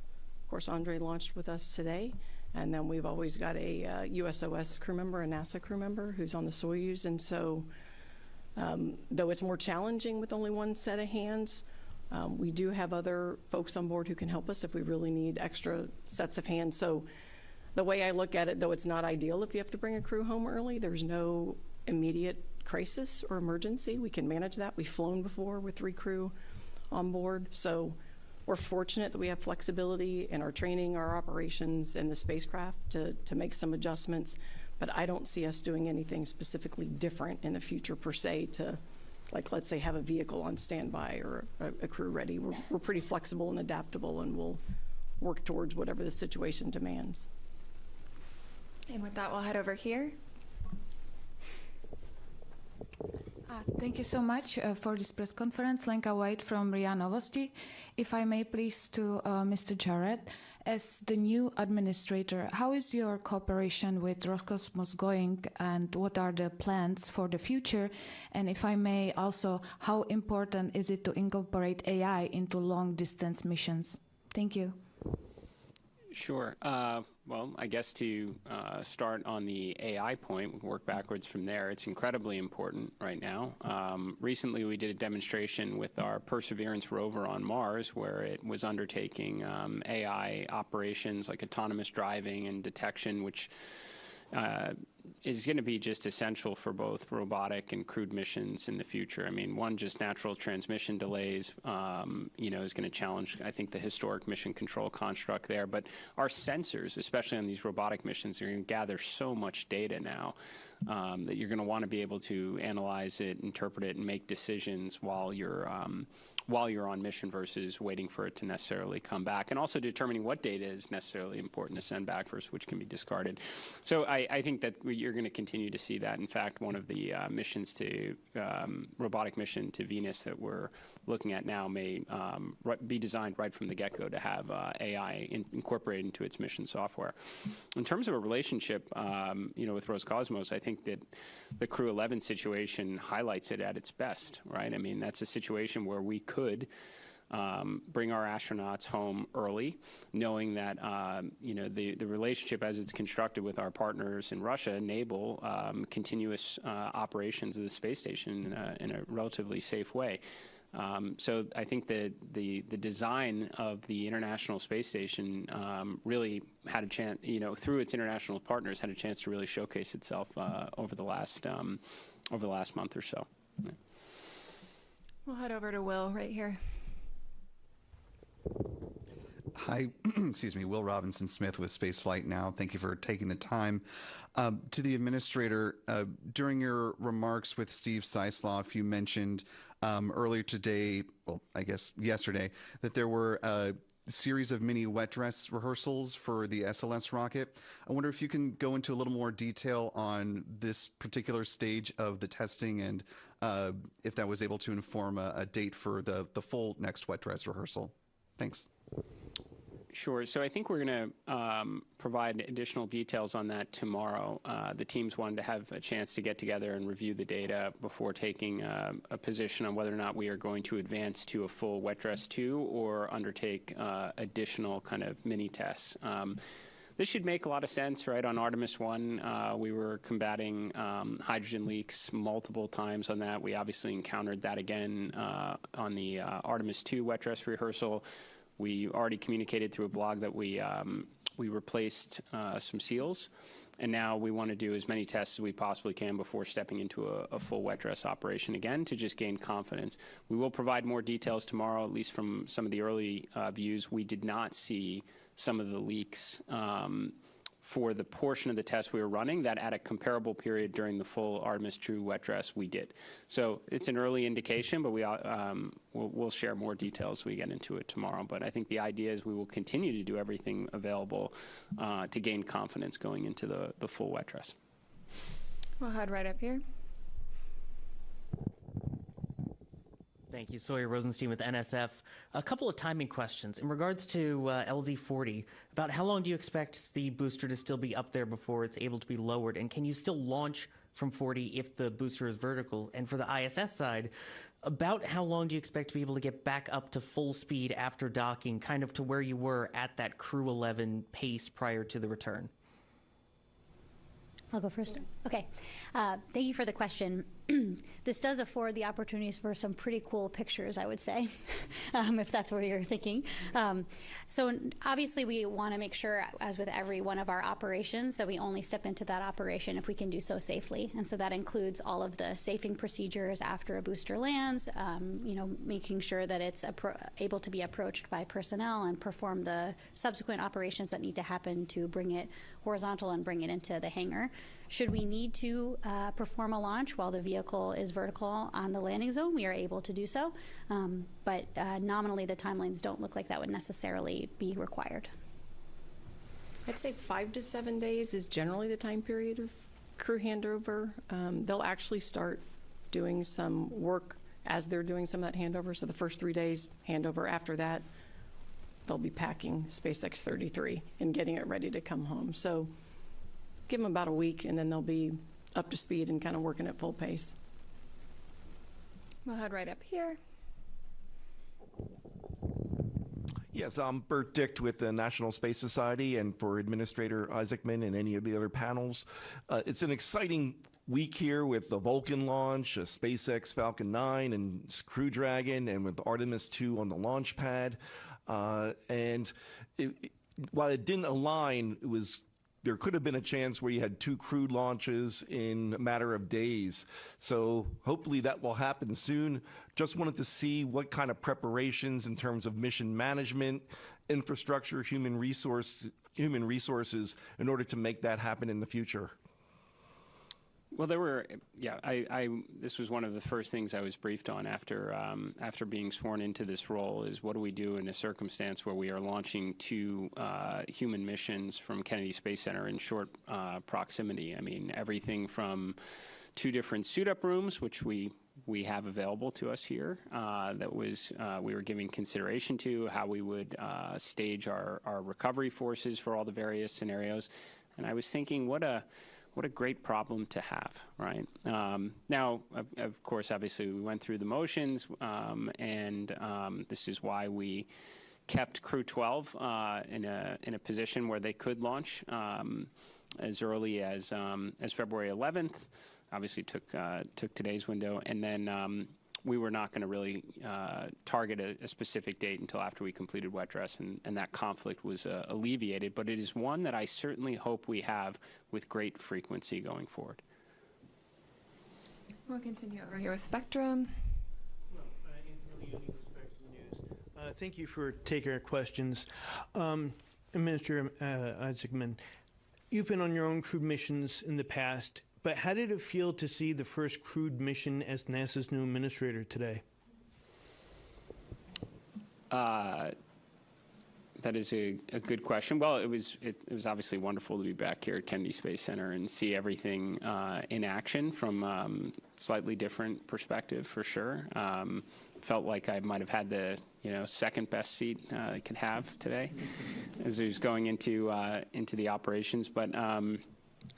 It was just wonderful to see everything in motion. Felt very privileged to be here alongside an extraordinary team preparing for an excellent mission like Crew 12. So it's great to watch it. We'll head right up here. Dmitry Kirsanov of TASS. This is for administrator, if I may.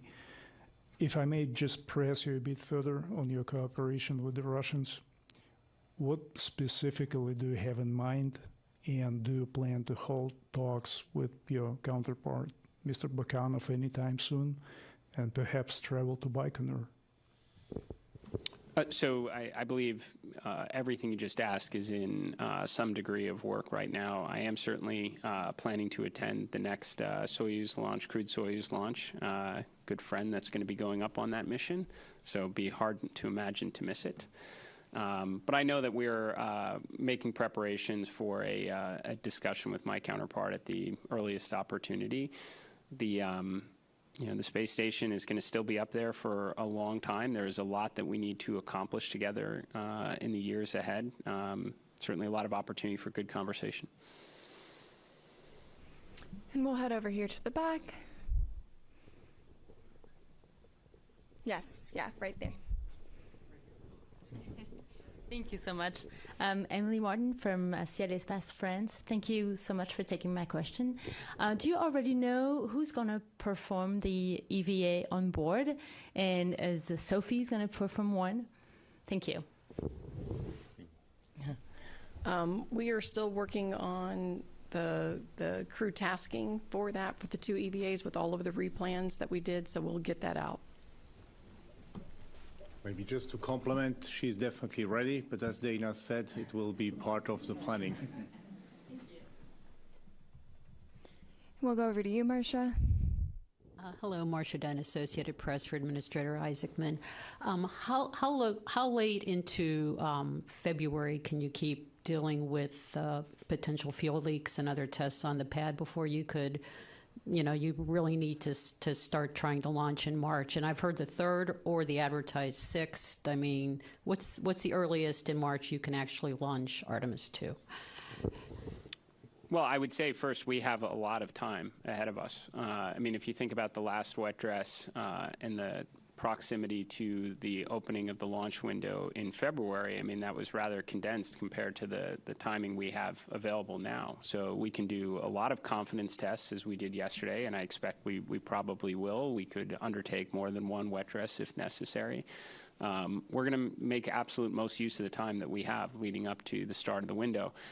You are correct. We are considering if there are earlier opportunities. I think from my perspective, same. Let's get through a good wet dress, and then we can consider what date we may want to target. But that could potentially include the 3rd. Irene.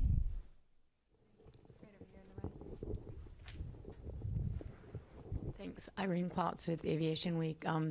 Jared, there was a report recently that OMB had directed some science funding to either suspend or halt. Can you explain what that is, and if that's actually missions or is that some logistics?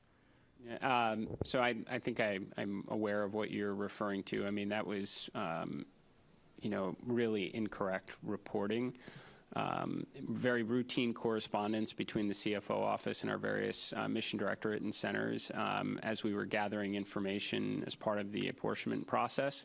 So I would definitely, anyone who has any questions as it relates to those science missions, to take a look at the NASA official quote that was provided to the reporter, although I don't think they actually included the entirety of it. Makes very clear that there are no missions that are being canceled or terminated. This was entirely an information gathering exercise that has been completely routine. I can tell you any of those quotes that go out before I have an opportunity to review in advance and fully stand behind. And we have one question in the back over here. Thank you. Ken Kramer, Space Up Close. Thanks for doing this. It was a spectacular launch. Congratulations to everybody. I'm a scientist, and you just talked about science, and I'm a chemist. I want to ask you about Mars, since you already mentioned Perseverance. She's collecting samples to bring back. It's the best chance to find life beyond Earth. The budget was cut this year. I'd like to know, what is your position on Mars sample return? Are you going to fortify it? Is it going to be a priority, I hope? Well, I mean, first, just to clarify, I mean, the cancellation of the Mars sample return as it was constructed, predated even this year's budget cycle. The way that was constructed was not economical, nor would it have been really achievable. All that aside, am I interested in getting those samples back? You bet. I mean, I've said it many times. This is an opportunity for what could be the most consequential discovery in human history.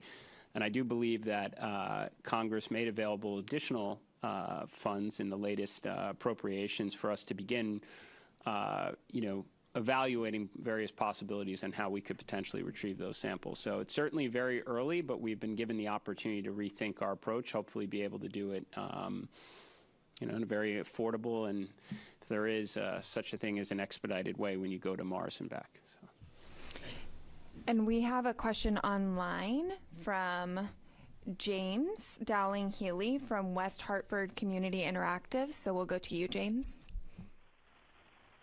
Good morning. James Dowling-Healy, West Hartford Community Interactive. My question is for Administrator Isaacman. Given the launch of this new mission and your robust public relations efforts, will we see the return of any of the paused outreach methods, such as the web version of Spot the Station, This Week at NASA, NASA TV, or any of the archived social media accounts? Thank you.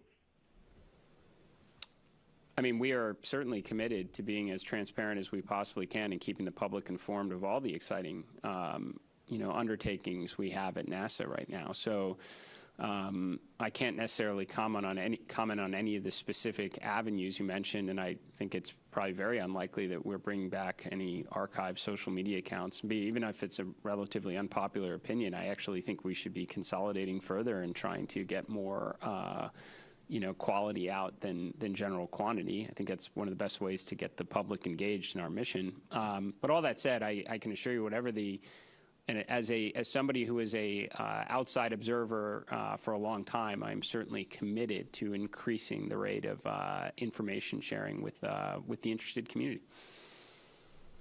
And it looks like we have one last question in the room, so we'll go over here.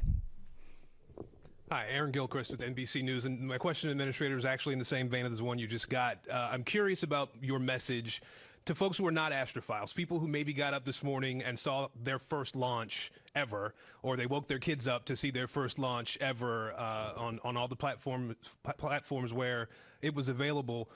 What do you say to people to help them understand why these launches, these missions are important, why they are of value to folks who maybe aren't astrophiles? I mean, it's to me, I guess it's just, I have a bias here, but it's just hard to imagine that there are that many people who haven't looked up at the sky at night and wondered what's out there or not. I mean, we here at NASA are leading the greatest, what I think is the greatest adventure in human history, and what we may find, what we could learn, which could have meaningful benefit back here on Earth, as it's proven throughout the entire history of the space program.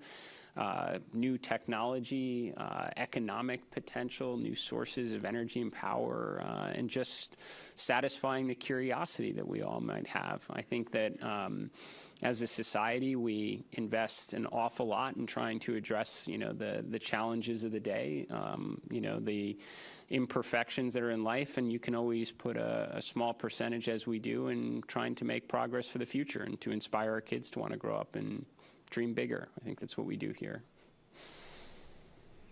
And with that, if there are no more questions, we will wrap up this press conference. On the screen, you will find a link that will take you to our Crew 12 coverage, and you can find all of our highlights from today's launch. Thanks for joining.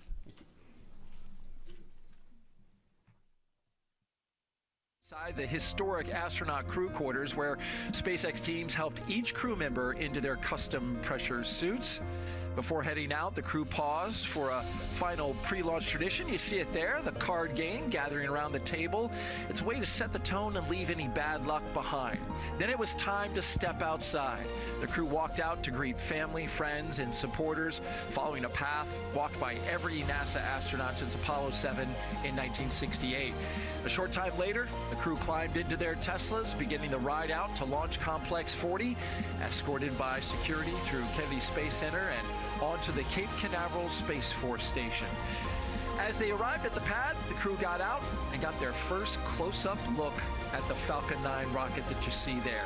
And then they walked across their crew access arm in pairs, first the commander and pilot, then the mission specialist, and then we saw them climb into Dragon and get into their seats for flight. Inside the spacecraft, seats were rotated into position, and the suit leak checks were performed as the countdown continued. Ignition and liftoff. Go Falcon, go Dragon, and Godspeed Crew 12. And liftoff. Freedom flies bound for the International Space Station. 1.7 million pounds of thrust now propelling Falcon 9, Crew 12. Vehicle is pitching downrange, and all 9 Merlin vehicles have lit. We're getting good call-outs on the first stage performance and propulsion so far.